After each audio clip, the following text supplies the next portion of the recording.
ಸ್ವಲ್ಪ ವಾಲ್ಯೂಮ್ ಜಾಸ್ತಿ ಮಾಡಬೇಕು. ಎಲ್ಲಿ ಮಾಡಬೇಕು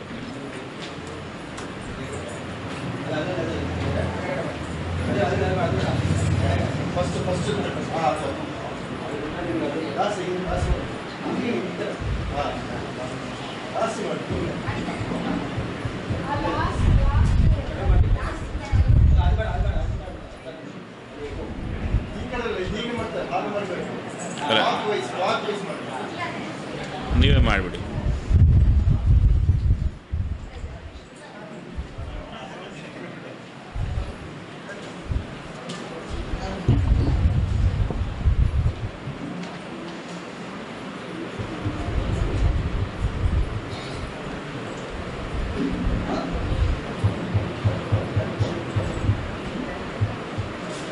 ಇವಾಗ ಬಂದಿತ್ತು,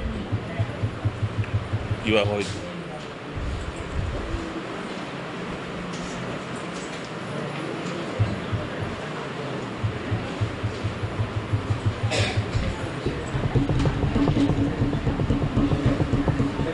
ಇದು ಯಾವುದು ಅಂದ್ರೆ ಬ್ಯಾಟ್ರಿ ನೋಡಿ ಒಂದ್ಸಲ.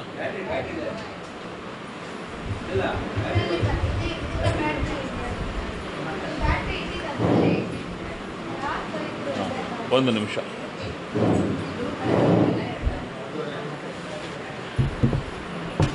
ಇದು ಬ್ಯಾಟ್ರಿ ಹೋಗಿದ್ದಂಗಿದೆ.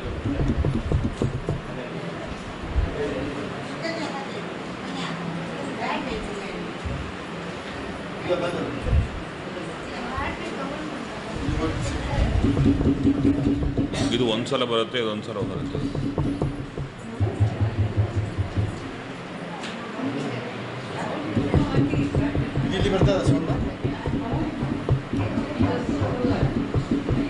ಸರಿ ನೋಡೋಣ.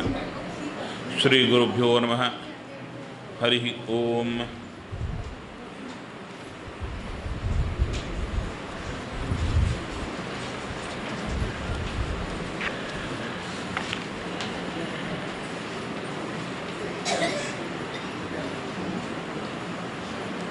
ನಮ್ಮ ಸುತ್ತು ಭಗವಂತನ ವಿರಾಟ್ ರೂಪವಿದೆ. ಭಗವಂತನ ವಿರಾಟ್ ರೂಪ ಅಂದರೆ ಹೊರಗೆ 14 ಲೋಕಗಳನ್ನು ತನ್ನ ಶರೀರದಲ್ಲಿ ಧಾರಣೆ ಮಾಡಿದ ರೂಪ. ಮೊದಲು ಆ ರೂಪದ ಪರಿಚಯ ನಮಗೆ ಆಗಬೇಕು. ಯಾವುದರ ರೂಪ? ಹೊರಗೆ 14 ಲೋಕಗಳನ್ನು ತನ್ನಲ್ಲಿ ಧಾರಣೆ ಮಾಡಿರತಕ್ಕಂಥ ರೂಪ. ಆ ಲೋಕಗಳ ಪರಿಚಯ, ಆ ಲೋಕಗಳು ಎಲ್ಲೆಲ್ಲಿ ಯಾವುದ್ಯಾವುದಿದೆ ಎಂಬುದರ ಪರಿಚಯವು ನಮಗೆ ಆಗಬೇಕು. ಕೆಳಗಿಂದ ಹೊರಟರೆ ದೇವರ ಭಾಗವತ ದ್ವಿತೀಯ ಸ್ಕಂಧದ ಪ್ರಕಾರ ಹೊರಟರೆ ಕೆಳಗಿಂದ ಪಾದದಿಂದ ಹೊರಡಬೇಕು. ಕಾಲಡಿ, ಕಾಲಿನ ಅಡಿ ಪ್ರಾಂತ, ಅದನ್ನು ಅಂಗಾಲು ಅಂತಾರೆ. ಅಂಗಾಲು. ಅದರ ಮೇಲ್ಭಾಗ ಮುಂಗಾಲು. ಅಂಗಾಲು ಮುಂಗಾಲು. ನಿಮ್ಮ ಭಾಷೆಯಲ್ಲಿ ಗೊತ್ತಿಲ್ಲ, ಒಂದೇ ಕಾಲಿನ ಅಂಗಾಲು ಮುಂಗಾಲು ಅಂದರೆ ಮೇಲ್ಭಾಗ, ಅಂಗಾಲು ಅಡಿಭಾಗ. ಆ ಅಂಗಾಲಿನ ಪ್ರಾಂತದಲ್ಲಿ ಅದನ್ನು ಪಾದ ಮೂಲ ಅಂತ ಕರೀತಾರೆ. ಪಾತಾಳ ಮೇಧಸ್ಯ ಹಿ ಪಾದಮೂಲಂ. ಭಗವಂತನ ಪಾದ ಮೂಲದಲ್ಲಿ ಪಾತಾಳ ಆಶ್ರಯ ಮಾಡಿಕೊಂಡಿದೆ.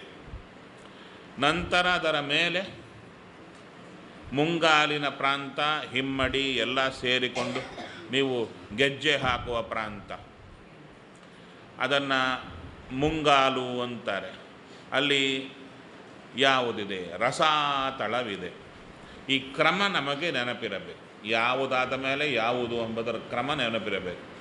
ಕೆಳಗೆ ಪಾತಾಳ, ಪಾತಾಳದ ಮೇಲೆ ರಸಾತಳ, ರಸಾತಲದ ಮೇಲೆ ಅಂದರೆ ಆ ಮುಂಗಾಲು ಪ್ರಾಂತದ ಮೇಲೆ ಬೇಕಾದ್ರೆ ನೀವು ಮುಟ್ಟಿ ನೋಡ್ಕೋಬಹುದು. ಚೂರೊಂದು ಗಂಟಿದೆ, ಕೀಲು ತಿರುಗಾ ಕಾಲು ಹೀಗೆ ಹಾಗೆ ಅನ್ನಲಿಕ್ಕೆ ಬೇಕಾದ ಗಂಟಿದೆ. ಅದನ್ನು ಗುಲ್ಫ ಅಂತ ಕರೀತಾರೆ. ಆ ಗುಲ್ಫ ಪ್ರಾಂತದಲ್ಲಿ ಏನಿದೆ? ವಿಶೇಷವಾಗಿರತಕ್ಕಂಥ ಮಹಾತಲ. ಮಹಾತಲದ ಮೇಲೆ ಮೊಣಕಾಲಿಗೂ ಮಹಾತ್ ಅಂದರೆ ಆ ಗುಲ್ಫಕ್ಕೂ ಮಧ್ಯದಲ್ಲಿರುವ ಕಾಲನ್ನು ಕಣಕಾಲು ಅಂತಾರೆ. ಅದಕ್ಕೆ ಲಕ್ಷ್ಮೀದೇವಿಗೆ ಸ್ತೋತ್ರ ಮಾಡುವಾಗ ಕಣಕಾಲಂದುಗೆ ಘಿಲು ಘಿಲುರೆನ್ನುವುದಲ್ಲಿ, ಮೊಣಕಾಲಂದಿಗೆ ಅಂದಿಲ್ಲ, ಕಣಕಾಲಂದಿಗೆ. ಕಣಕಾಲು ಅಂದರೆ ಅಲ್ಲು. ಆ ಕಣಕಾಲಿನ ಪ್ರಾಂತದಲ್ಲಿ ಇರುವ ಲೋಕ ಯಾವುದು ಅಂದರೆ ತಲಾತಲ ಲೋಕ. ತಲಾತಲ ಲೋಕ. ಅದರ ಮೇಲೆ ಮೊಣಕಾಲು. ಮೊಣಕಾಲು ಮೊಣಕಾಲಿನಲ್ಲಿರತಕ್ಕಂಥ ಜಾನು ಅಥವಾ ಮೊಣಕಾಲು ಅಂತ ಕರೀತಾರೆ. ಆ ಮೊಣಕಾಲಿನಲ್ಲಿರುವ ಲೋಕ ಯಾವುದು ಅಂದರೆ ಸುತಲ ಲೋಕ. ಸುತಲ ಲೋಕ. ಅದರ ಮೇಲೆ 2 ತೊಡೆಗಳು. ಅಲ್ಲಿ ಅತಲ ವಿತಲ ಅಂತ 2 ಲೋಕಗಳು. ಸರಿಯಾಗಿ ಬಂದರೆ 2 ತೊಡೆಗಳಲ್ಲಿ ಅತಲ ವಿತಲ ಲೋಕ. ಅದರ ಮೇಲೆ ಮಂಡಿಗಳು. ನೀವೇ ಹೇಳಿ. ನೀವು ಹೇಳಿದರೆ ನಿಮಗೆ ನಿಲ್ಲುತ್ತೆ, ನಾನು ಹೇಳಿದರೆ ನನಗೆ ನಿಲ್ಲುತ್ತೆ. 2 ತೊಡೆಗಳಲ್ಲಿ ಅತಲ ವಿತಲ ಲೋಕ. ನಂತರ ಮಂಡಿಗಳಲ್ಲಿ ಸುತಲ ಲೋಕ. ನಂತರ ಕಣಕಾಲಿನಲ್ಲಿ ತಲಾತಲ ಲೋಕ. ನಂತರ ಗುಲ್ಫದಲ್ಲಿ ಮಹಾತಲ ಲೋಕ. ನಂತರ ಕೆಳಗೆ ರಸಾತಳ ಲೋಕ. ಎಲ್ಲಿ? ಮುಂಗಾಲಿನಲ್ಲಿ. ಅಂಗಾಲು ಆ ಕೆಳಗಿನ ಪ್ರಾಂತದಲ್ಲಿ ಪಾತಾಳ. ಹೌದಾ? ಹಾಗಾದರೆ ಕ್ರಮ ಪ್ರಕಾರ ಅತಲ ವಿತಲ ಸುತಲ ತಲಾತಲ ಮಹಾತಲ ರಸಾತಳ ಪಾತಾಳ. ಆದ ಮೇಲೆ 2 ತೊಡೆಗಳಾದ ಮೇಲೆ ನಾಭಿ. ನಾಭಿಯ ಕೆಳಗಿನ ಪ್ರಾಂತ. ನಂತರ ನಾಭಿ. ನಾಭಿಯ ಕೆಳಗಿನ ಪ್ರಾಂತ ಭೂಲೋಕ. ಭೂಲೋಕಕ್ಕೆ ಆಧಾರ. ನಾಭಿ ಪ್ರಾಂತ ಭುವರ್ಲೋಕಕ್ಕೆ ಆಧಾರ. ಹೃದಯ ಪ್ರಾಂತ ಸ್ವರ್ಗಲೋಕಕ್ಕೆ ಆಧಾರ. ನಂತರ ಉರಸ್ಸು. ಉರಸ್ಸು ಅಂದರೆ ಎಲ್ಲಿ? ಕುತ್ತಿಗೆ ಮತ್ತು ಎದೆ ಮಧ್ಯಪ್ರಾಂತ ಉರಸ್ಸು. ಆ ಉರಸ್ಸಿನಲ್ಲಿ ಮಹರ್ಲೋಕವಿದೆ.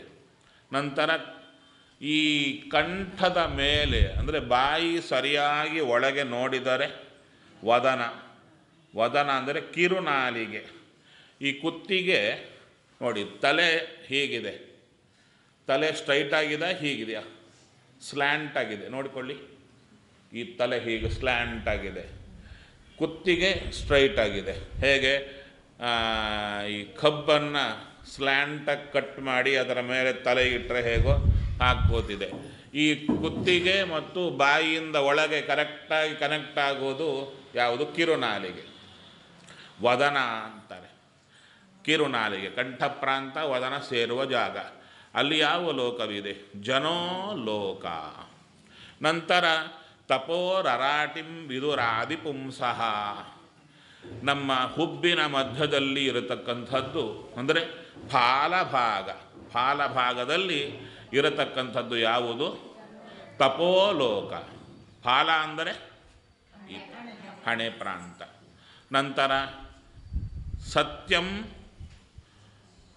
ಶೀರ್ಷಾಣಿ ಅಂದರೆ ತಲೆಯಲ್ಲಿ ಇರತಕ್ಕಂಥದ್ದು ಸತ್ಯಲೋಕ.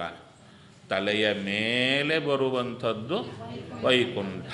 ಹೌದಾ? ಹಾಗೆ ಇನ್ನೊಂದು ಸಲ ಹೇಳ್ತೀರಾ? ಅಭ್ಯಾಸ ಆದರೆ ನಿಮಗೆ ಬೇಗ ಬರುತ್ತೆ. ಇಲ್ಲದಿದ್ದರೆ ಮತ್ತು ಪುಸ್ತಕ ನೋಡಿ ಮಾಡ್ತಾ ಬರಬೇಕು. ಈ 1 2 ಮಗ್ಗಿ ಅಂದರೆ ಗೊತ್ತಾ? ಟೇಬಲ್ಸ್. 1 2 ಜ 1 3 ಜ ಹೇಳ್ಕೊಡ್ತಾರೆ. ಯಾಕೆ ಸುಮ್ಮನೆ ಟೈಮ್ ವೇಸ್ಟ್ ಅಂದರೆ ಆ ಟೈಮಿಗೆ ಕಲಿಬೇಕಾಗುತ್ತೆ.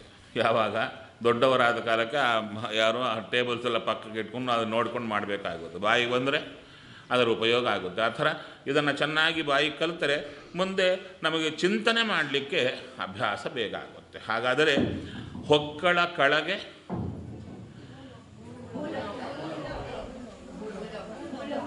ಕರೆಕ್ಟೇನಾ? ಯಾವ ಲೋಕ? ಭೂಲೋಕ. ಹೊಕ್ಕಳಲ್ಲಿ ಭುವರ್ಲೋಕ, ಹೃದಯದಲ್ಲಿ ಸ್ವರ್ಗಲೋಕ, ಹೃದಯದ ಮೇಲೆ ಉರಸ್ಸಿನಲ್ಲಿ ಮಹರಲ್ಲೋಕ, ಎಲ್ಲಿ ಈ ಕಂಠ ಮತ್ತು ವದನ ಸೇರುವ ಪ್ರಾಂತ ಕಿರುನಾಲಿಗೆ ಅಲ್ಲಿ ಜನೋಲೋಕ, ನಂತರ ಫಾಲಭಾಗ ಹುಬ್ಬಿನ ಮಧ್ಯೆ ಫಾಲಭಾಗ ತಪೋಲೋಕ, ತಲೆಯಲ್ಲಿ ಸತ್ಯಲೋಕ, ಮೇಲೆ ವೈಕುಂಠ. ಇಷ್ಟು ಹೌದಾ? ಇದೆಲ್ಲವೂ ಸೇರಿಕೊಂಡ್ರೆ ಇಲ್ಲಿ ನೀವು ನೋಡಬೇಕಾಗಿದ್ದೊಂದಿದೆ. ಏನದು ಅಂದರೆ ಇಡೀ 14 ಲೋಕಗಳನ್ನು ಧಾರಣೆ ಮಾಡಿದ ರೂಪ ಒಂದು, ಅದರೊಳಗೆ ಅಂಗಾಂಗಗಳಲ್ಲಿ ಒಂದೊಂದು ಲೋಕ ನಿಂತಿದೆ. ಆ ಲೋಕದ ಆಕಾರದಲ್ಲಿ ಲೋಕವನ್ನು ಧಾರಣೆ ಮಾಡಿದ ರೂಪಗಳೊಂದೊಂದು, ಅಂಗಗಳಲ್ಲಿ ಲೋಕಗಳನ್ನ ಧಾರಣೆ ಮಾಡಿದ್ದಾನೆ. ಹಾಗಾದರೆ ಇಲ್ಲಿ ಭಗವಂತನ ರೂಪಗಳು ಎಷ್ಟು ಅಂದರೆ 2, ಖಂಡ ಅಖಂಡ ಅಂತ. ಅಖಂಡ ರೂಪ ಯಾವುದು? ಎಲ್ಲವನ್ನ ಧಾರಣೆ ಮಾಡಿದ ರೂಪ ಅಖಂಡ. ಮಧ್ಯೆ ಮಧ್ಯೆ ಒಂದೊಂದನ್ನು ಧಾರಣೆ ಮಾಡಿದ ರೂಪ ಖಂಡಾಖಂಡ ರೂಪ ಅಂದರು. ಇವಾಗ ನಾವು ಖಂಡ ರೂಪವನ್ನು ಕುರಿತು ನೋಡ್ತಾ ಅಲ್ಲಲ್ಲಿ ಬಂದ ಭಗವದ್ ರೂಪ.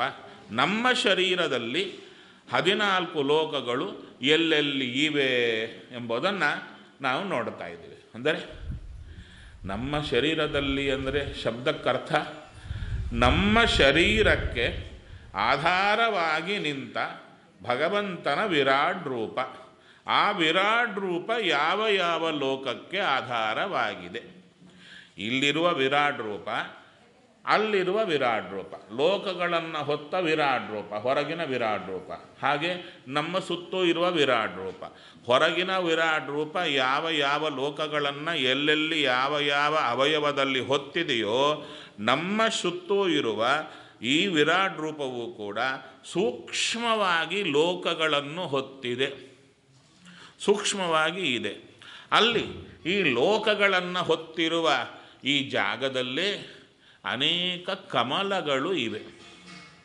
ಕಮಲಗಳು, ನಾಡಿಗಳು ನಮ್ಮ ಶರೀರದಲ್ಲಿ ಎಲ್ಲೆಲ್ಲಿ ಹೇಗಿವೆ ಇವೆಲ್ಲವೂ ನಮಗೆ ಪರಿಚಯ ಆಗಬೇಕು. ಇದಿಲ್ಲದಿದ್ದರೆ ಮುಂದಕ್ಕೆ ಹೋಗಲ್ಲ. ನಮ್ಮ ಶರೀರದಲ್ಲಿ ಎಷ್ಟು ನಾಡಿಗಳಿವೆ? 72,000 ನಾಡಿ, ಹೌದಾ? ಆದರೆ ನಾಡಿಗಳ ಹೆಸರುಗಳು ಏನಾದರೂ ನೆನಪಿದೆಯಾ? ಸುಷುಮ್ನಾ ನಾಡಿ, ಇಡನಾಡಿ, ಪಿಂಗಳ ನಾಡಿ, ಇನ್ನು ವಜ್ರಿಕಾ ನಾಡಿ. ಎಲ್ಲ ಕ್ಲಮ್ಸಿ ಆಗಿದೆ ಅಲ್ವಾ? ಯಾವುದು ಎಲ್ಲಿ ಏನು ಎಂಬುದು ಗೊತ್ತಾಗ್ತಾ ಇಲ್ಲ. ಅದಕ್ಕೆ ಒಂದು ಸಲ ನಾನು ಹೇಳ್ತಾ ಬರ್ತೇನೆ, ತಲೆಯಲ್ಲಿ ಪಿಕ್ಚರ್ ಹಾಕ್ಕೊಳ್ತೀರಾ? ಯಾಕಂದರೆ ಇಲ್ಲಿ ಪಿಕ್ಚರ್ ಹಾಕಲಿಕ್ಕೆ ಬೋರ್ಡ್ ನಾನು ಹೇಳಿಲ್ಲ. ನೆಕ್ಸ್ಟ್ ಟೈಮು ಹೌದು ಅದೆಲ್ಲ ಬಂದುಬಿಡುತ್ತೆ, ಸರಿ ಹೋಗುತ್ತೆ. ಈಗ ತುಂದಿ ಅಂತ ಒಂದು ಗಡ್ಡೆ ಪ್ರಾಂತ, ಎಲ್ಲಿ ಹರಿಕಥಾಮೃತ ಸಾರದಲ್ಲಿ ಹೇಳುತ್ತಾರೆ. ಆ ಶಬ್ದ ವೃಷಣ ಆಸನಗಳ ಮಧ್ಯೆ 20. ವೃಷಣ ಆಸನ ಆ ಎರಡರ ಮಧ್ಯೆ ಇರತಕ್ಕಂಥದ್ದು ತುಂದಿ ನಾಮದಲ್ಲಿ ಗಡ್ಡೆ ಪ್ರಾಂತ ಇದೆ. ಸೆಂಟರ್ ನಮ್ಮ ತಲೆಯಿಂದ ಬುಡದವರೆಗೂ ಒಂದು ವೇಳೆ ಒಂದು ಸೂಜಿಯನ್ನು ಸರಿಯಾಗಿ ಸ್ಟ್ರೈಟಾಗಿ ಇನ್ಸರ್ಟ್ ಮಾಡಿದರೆ ಕೆಳಗೆ ಟಚ್ ಆದರೆ ಅದು ಆ ಪ್ರಾಂತ ಗಡ್ಡೆ. ಆ ಗಡ್ಡೆ ಪ್ರಾಂತವನ್ನು ತುಂದಿ ಅಂತ ಕರೀತಾರೆ. ಆ ತುಂದಿಯಿಂದ ಶಿರಪರ್ಯಂತ ಆ ಶಬ್ದ ಹಾಗೆ ಹಾಕ್ತಾರೆ. ತುಂದಿ ಮೊದಲು ಶಿರಪರ್ಯಂತ ಒಂದೇ ವ್ಯಾಪಿಸಿ ಇಪ್ಪುದು, ನೀಟಾಗಿ ಇಪ್ಪುದು ಅಂತ ಹೇಳ್ತಾರೆ. ಯಾವುದು? ಸುಷುಮ್ನಾ ನಾಡಿ. ಆ ಸುಷುಮ್ನಾ ನಾಡಿ ಕೆಳಗಿಂದ ಮೇಲ್ಪರ್ಯಂತ ಸ್ಟ್ರೈಟಾಗಿದೆ. ಅದರ ಸೈಜ್ ಎಷ್ಟು? ಡಯಾಮೀಟರ್ ಗೊತ್ತಿಲ್ಲ ಅಲ್ವಾ? ಕೇಶ ನಮ್ಮ ತಲೆ ಮೇಲಿರುವ ಕೂದಲಿರಲ್ಲ, ಆ ಕೂದಲನ್ನು ಉದ್ದಕ್ಕೆ ಸೀಳಬೇಕು. ಎಷ್ಟು? 1000 ಸೀಳ್ತೀರಾ? 1000 ಭಾಗ ಸೀಳಲಿಕ್ಕಾಗುತ್ತಾ ನಿಮಗೆ?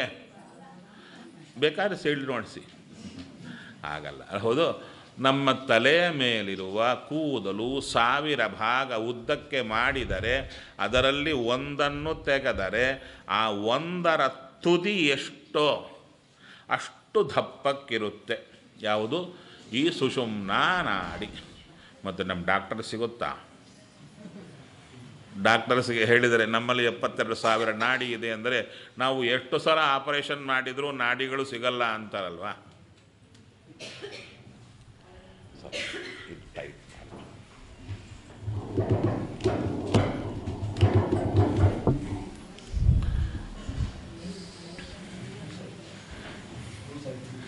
ಇಲ್ಲ, ಸ್ವಲ್ಪ ಅದಕ್ಕೆ ವಿನಯ ಜಾಸ್ತಿ ಆಗಿದೆ.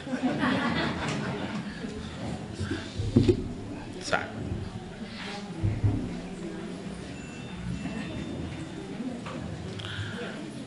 ಸುಷುಮ್ನಾ ನಾಡಿ ಎಷ್ಟಿದೆ? ಕೇಶ ಸಾಸಿರ ಭಾಗ ಗೈಸಲು ಎನಿತಿಹುದೋ ಅನಿತಿಹ ಸುಷುಮ್ನದಿ. ಇಂಥ ಸುಷುಮ್ನಾ ನಾಡಿ ಕೆಳಗಿಂದ ಮೇಲ್ಭಾಗದವರೆಗೂ ಒಂದೇ ಬರ್ತಾ ಇದೆ.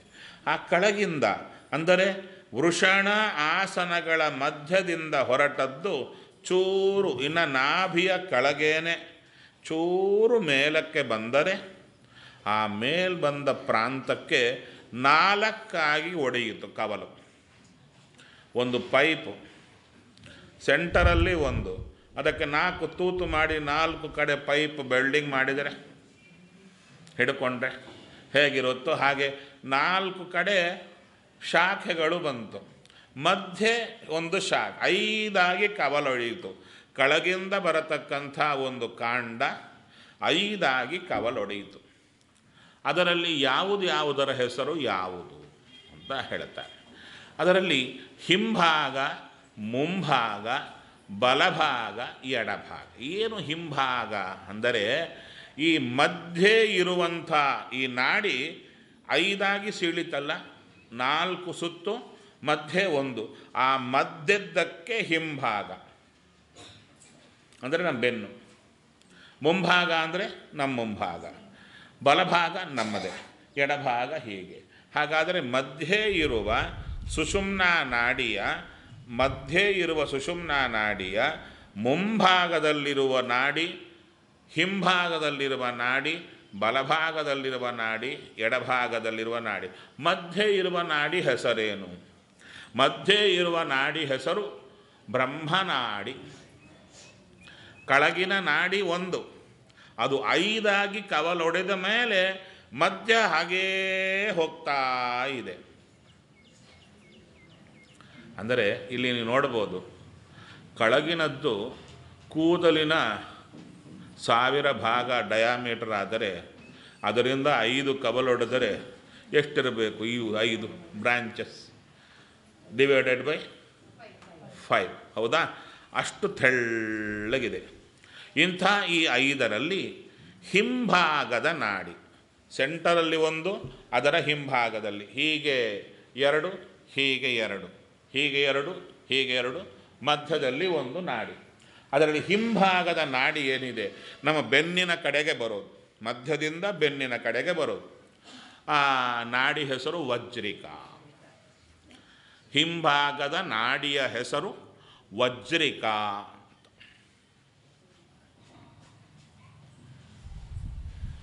ನಂತರ ಎಡಭಾಗದ ನಾಡಿಯ ಹೆಸರು, ಎಡಭಾಗಕ್ಕೆ ಹೊರಟದ್ದು ಆರ್ಯ.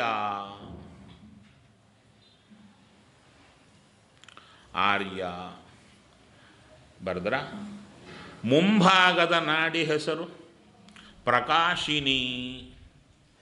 ಹಿಂಭಾಗದ್ದು ವಜ್ರಿಕಾ, ಎಡಭಾಗದ್ದು ಆರ್ಯ, ಮುಂಭಾಗದ್ದು ಪ್ರಕಾಶಿನಿ, ಬಲಭಾಗದ್ದು ವೈದ್ಯುತ ಅಂತ.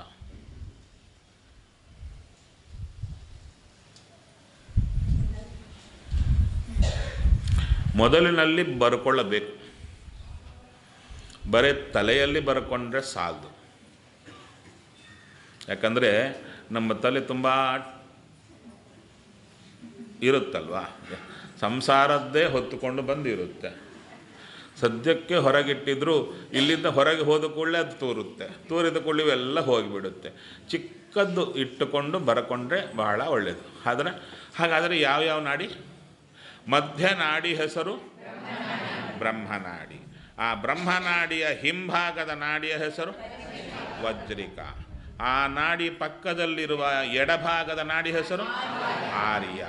ನಂತರ ಮುಂಭಾಗದ ನಾಡಿ ಹೆಸರು ಪ್ರಕಾಶಿನಿ.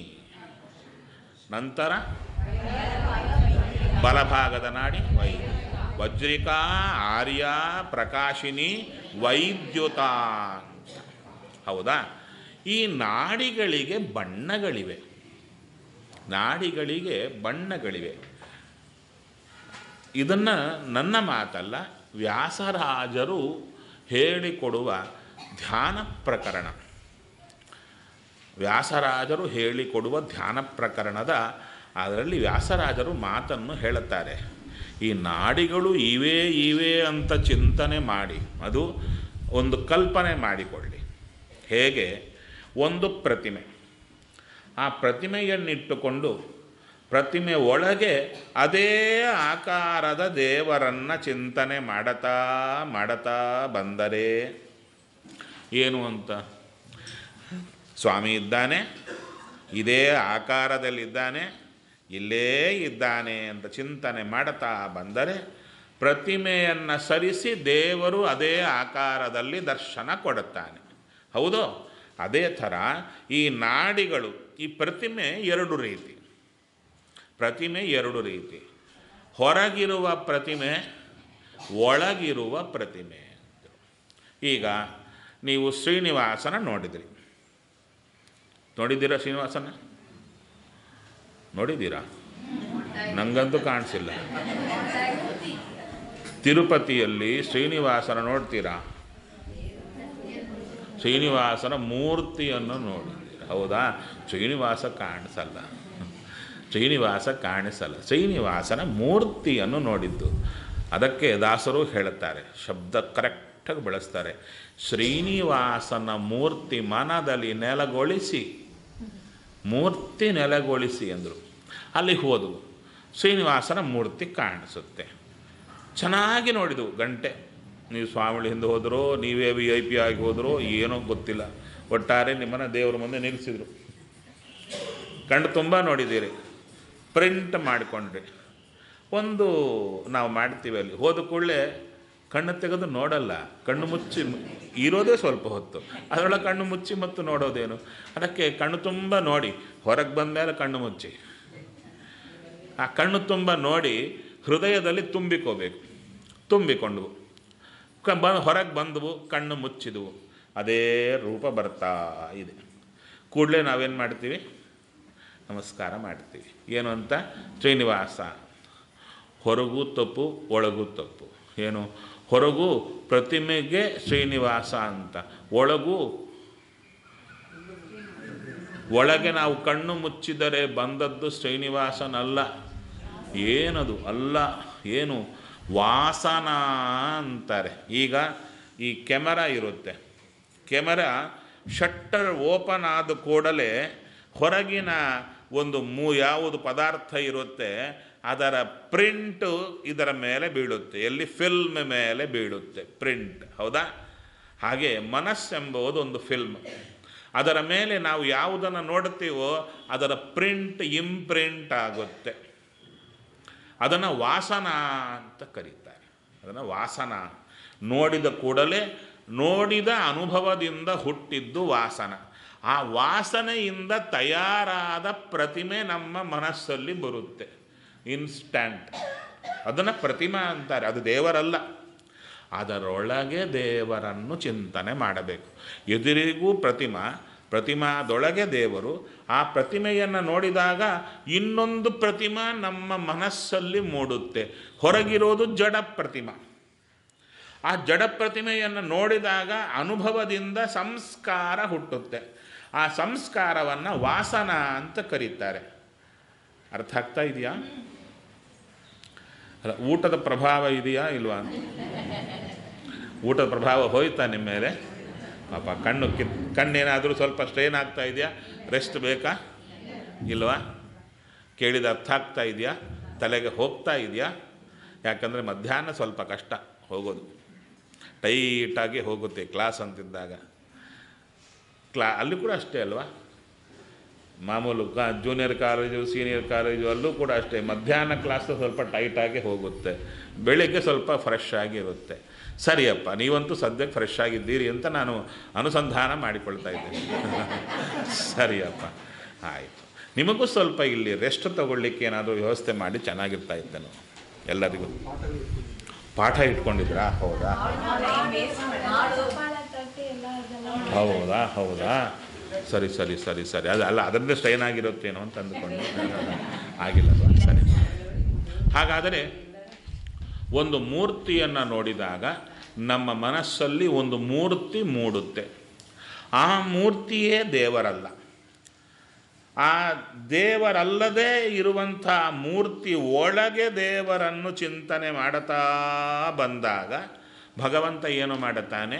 ಆ ಮೂರ್ತಿಯನ್ನು ಪಕ್ಕಕ್ಕೆ ಸರಿಸಿ ಆ ಸ್ಥಾನದಲ್ಲಿ ತಾನು ಆನಂದಮಯನಾಗಿ ದರ್ಶನ ಕೊಡುತ್ತಾನೆ. ಇದು ಕ್ರಮ, ಇದು ಕ್ರಮ.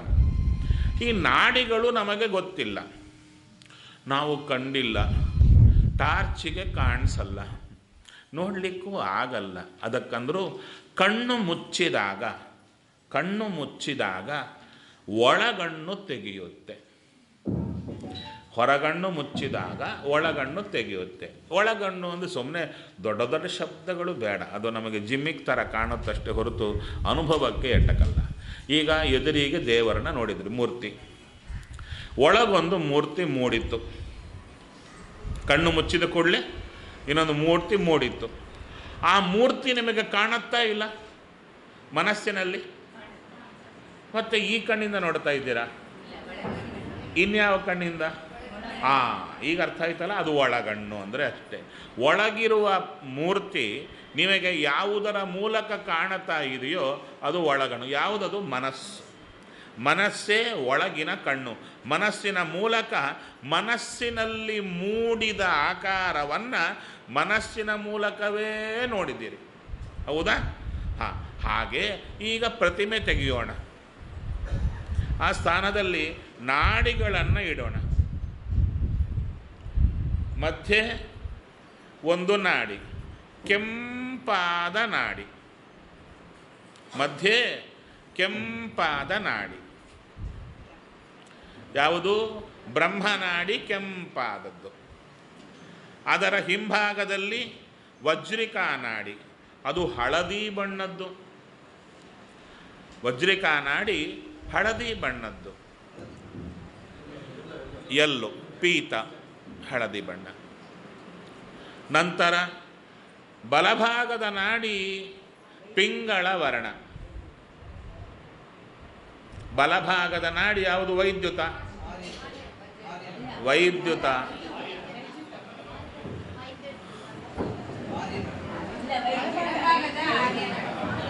ಅಲ್ಲ, ಒಂದು ನಿಮಿಷ. ಮಧ್ಯೆ ನಾಡಿ ಬ್ರಹ್ಮನಾಡಿ, ಅದಕ್ಕೆ ಎಡಭಾಗದ ನಾಡಿ ಆರ್ಯ. ಆರ್ಯ. ಅದಕ್ಕೆ ಹಿಂಭಾಗದ್ದು ನೋಡಿ, ಮಧ್ಯೆ ಸೆಂಟರ್ ಇದ್ದರೆ ಹಿಂಭಾಗದ ನಾಡಿ ವಜ್ರಿಕ, ಎಡಭಾಗದ ನಾಡಿ ಆರ್ಯ, ಮುಂಭಾಗದ ನಾಡಿ ಪ್ರಕಾಶಿನಿ, ಬಲಭಾಗದ ನಾಡಿ ವೈದ್ಯುತ. ಏನು ಕನ್ಫ್ಯೂಸ್ ಆಗ್ತಾ ಇದೆಯಾ? ಕ್ವಶನ್ ಮಾರ್ಕ್ ಇದೆ ಮುಖದಲ್ಲೆಲ್ಲ, ಇಲ್ಲಲ್ವಾ? ಸರಿ. ಇಷ್ಟಿದ್ರೆ ಅದರೊಳಗೆ ಪ್ರಕಾಶಿನಿ ಯಾವ ಬಣ್ಣ, ವಜ್ರಿಕ ಯಾವ ಬಣ್ಣ ಅಂದರೆ ಮಧ್ಯೆ ಬ್ರಹ್ಮನಾಡಿ ಕೆಂಬಣ್ಣ, ಹಿಂದೆ ವಜ್ರಿಕ ಹಳದಿ ಬಣ್ಣ. ಬಲಭಾಗದ ವೈದ್ಯುತ ಪಿಂಗಳ ವರ್ಣ. ಪಿಂಗಳ, ಪಿಂಕಲ್ಲ, ಪಿಂಗಳ. ಪಿಂಗಳ ಅಂದರೆ ನಿಮ್ಮ ಅಕ್ಷತೆ ಇಡಲಿಕ್ಕೆ ಮೊದಲಿದೆಯಲ್ಲ ಕಲರ್, ಕಪ್ಪು ಹಳದಿ ಆದ ಮೇಲೆ ಈ ಪುಡಿ ಹಾಕಿದರೆ ಬರುವಂಥ ಕಪ್ಪಲ್ಲ, ಅದು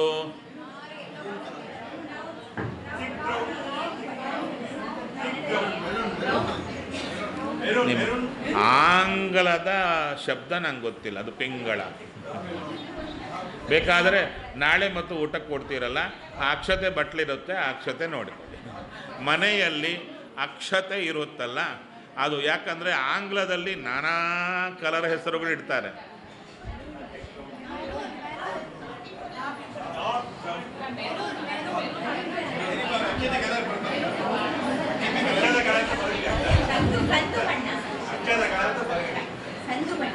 ಅಲ್ಲ, ಒಂದು ನಿಮಿಷ, ನಿಮ್ಮೆಲ್ಲರ ಮನೆಯಲ್ಲಿ ಅಕ್ಷತೆ ತೆಗಿತಾರಲ್ವ, ಅದು ಒಂದ್ಸತಿ ತೆಗೆದು ನೋಡಿಕೊಳ್ಳಿ, ಸರಿ ಹೋಗುತ್ತೆ. ಕಂದು ಬಣ್ಣ, dark brown, dark brown with ಅಂದರೆ ಮಿಕ್ಸ್ಡ್ ವಿತ್ ಮೆರೂನ್ ಎಲ್ಲ ಸೇರಿಸಿದರೆ ಡಾರ್ಕಾಗಿ ಬರುತ್ತೆ, ಚೆನ್ನಾಗಿರುತ್ತೆ.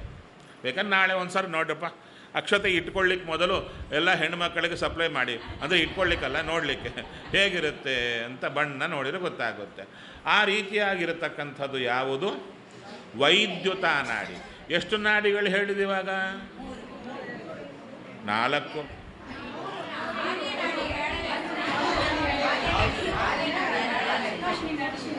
ಬ್ರಹ್ಮನಾಡಿ ಕೆಂಬಣ್ಣ, ಹೌದಾ? ಹೌದಾ?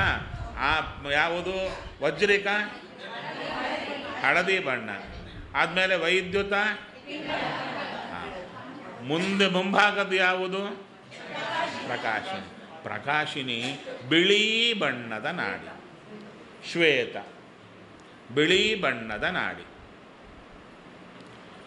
ನಂತರ ಎಡಭಾಗದ್ದು ವಜ್ರಿಕಾ ಆರ್ಯ, ಆರ್ಯ ನೀಲಿ ಬಣ್ಣದ ನಾಡಿ, ನೀಲಿ ಬಣ್ಣದ ನಾಡಿ.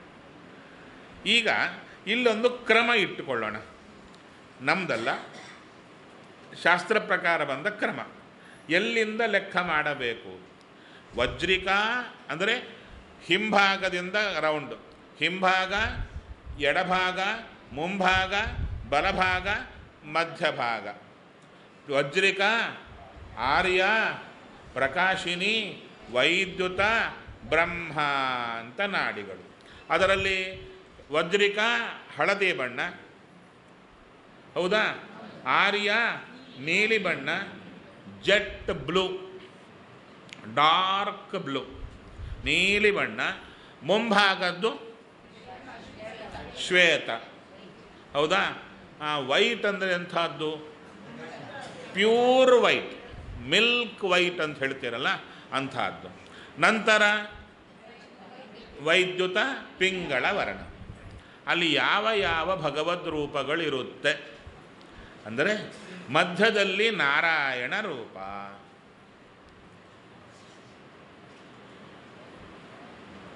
ಹಿಂಭಾಗದ ವಜ್ರಿಕಾದಲ್ಲಿ ಪ್ರದ್ಯುಮ್ನ ರೂಪ,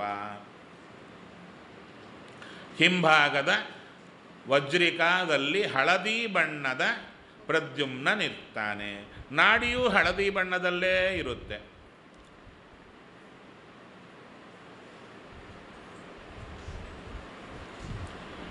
ಹಾಗೆ ಎಡಭಾಗದ ಆರ್ಯ, ಆರ್ಯ ನೀಲಿ ಬಣ್ಣದ ಅನಿರುದ್ಧನಿರ್ತಾನೆ. ಮುಂಭಾಗದ ಪ್ರಕಾಶಿನಿ ಬಿಳಿ ಬಣ್ಣದ ನಾಡಿ, ಅಲ್ಲಿ ಬಿಳಿ ಬಣ್ಣದ ವಾಸುದೇವನಿರ್ತಾನೆ.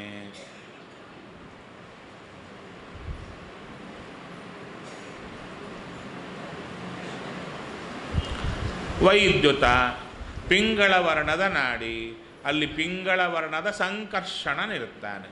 ಒಟ್ಟಾರೆ ನಾರಾಯಣ, ಪ್ರದ್ಯುಮ್ನ, ಅನಿರುದ್ಧ, ವಾಸುದೇವ, ಸಂಕರ್ಷಣ. ರೂಪಗಳ ಪ್ರಕಾರ ಆರ್ಡರ್ ಬಂದರೆ ಅನಿರುದ್ಧ, ಪ್ರದ್ಯುಮ್ನ, ಸಂಕರ್ಷಣ, ವಾಸುದೇವ, ನಾರಾಯಣ. ಎಲ್ಲೆಲ್ಲಿ? ಎಡದಲ್ಲಿ ಅನಿರುದ್ಧ, ಹಿಂಭಾಗಕ್ಕೆ ಪ್ರದ್ಯುಮ್ನ, ಬಲಭಾಗಕ್ಕೆ ಸಂಕರ್ಷಣ, ಮುಂಭಾಗಕ್ಕೆ ವಾಸುದೇವ, ಮಧ್ಯಭಾಗಕ್ಕೆ ನಾರಾಯಣ ಅಂತ ಇಷ್ಟು ರೂಪಗಳು ಬಂತು. ಹೌದಾ? ಮತ್ತು ನಾನು ಕ್ವಶನ್ ಮಾಡಬೇಕಾ? ಅರ್ಥ ಆಯಿತಾ? ನಿಜವಾಗ ಅರ್ಥ ಆಯಿತಾ? ಯಾಕ್ರಿ ಅಮ್ಮ? ಅರ್ಥ ಆಗಿಲ್ವಾ? ಅರ್ಥ ಆಗದಿದ್ದರೆ ಕೇಳಿ.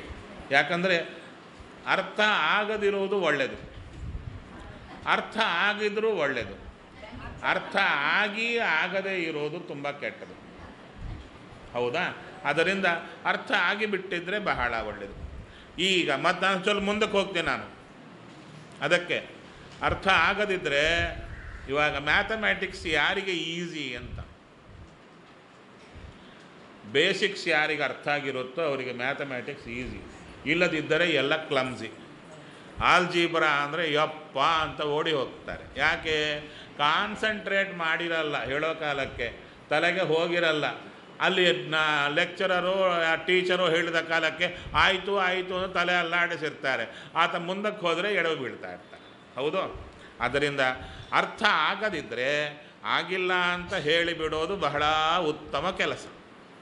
ಸರಿ, ನಂತರ ಈ 4 ಸುತ್ತು ಮಧ್ಯೆ 1, ಹೌದಲ್ವೋ?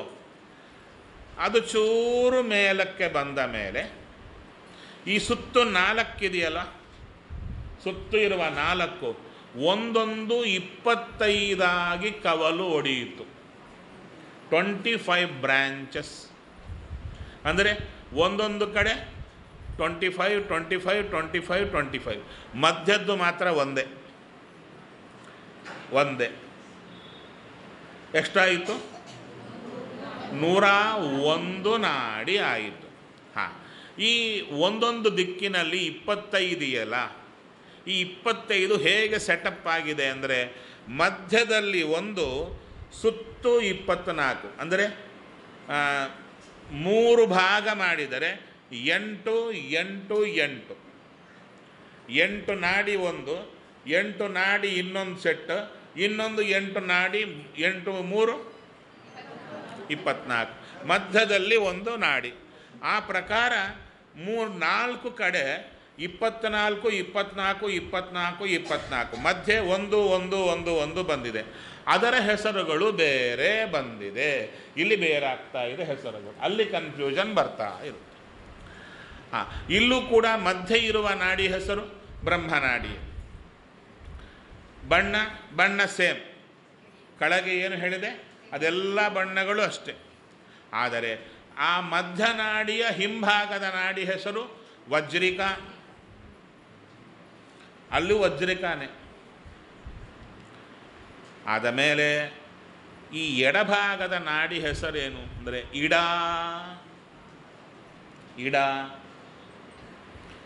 ಎಡಭಾಗದ ನಾಡಿ ಹೆಸರು ಇಡ. ಮುಂಭಾಗದ ನಾಡಿ ಹೆಸರು ಧಾರಿಣಿ. ಹಿಂಭಾಗದ ನಾಡಿ ಹೆಸರು ವಜ್ರಿಕ. ಎಡಭಾಗದ ನಾಡಿ ಹೆಸರು ಇಡ, ಮುಂಭಾಗದ ನಾಡಿ ಹೆಸರು ಧಾರಿಣಿ. ಹಾಗೆ ಬಲಭಾಗದ ನಾಡಿ ಹೆಸರು ಪಿಂಗಳ ಅಂದರು. ಇದು ಇಡ ಪಿಂಗಳ ನಾಡಿಗಳು ಮೇಲೆ ಬಂದ ಮೇಲೆ ಡಿವೈಡ್ ಆಗಿದ್ದು. ಅರ್ಥ ಆಯ್ತಾ?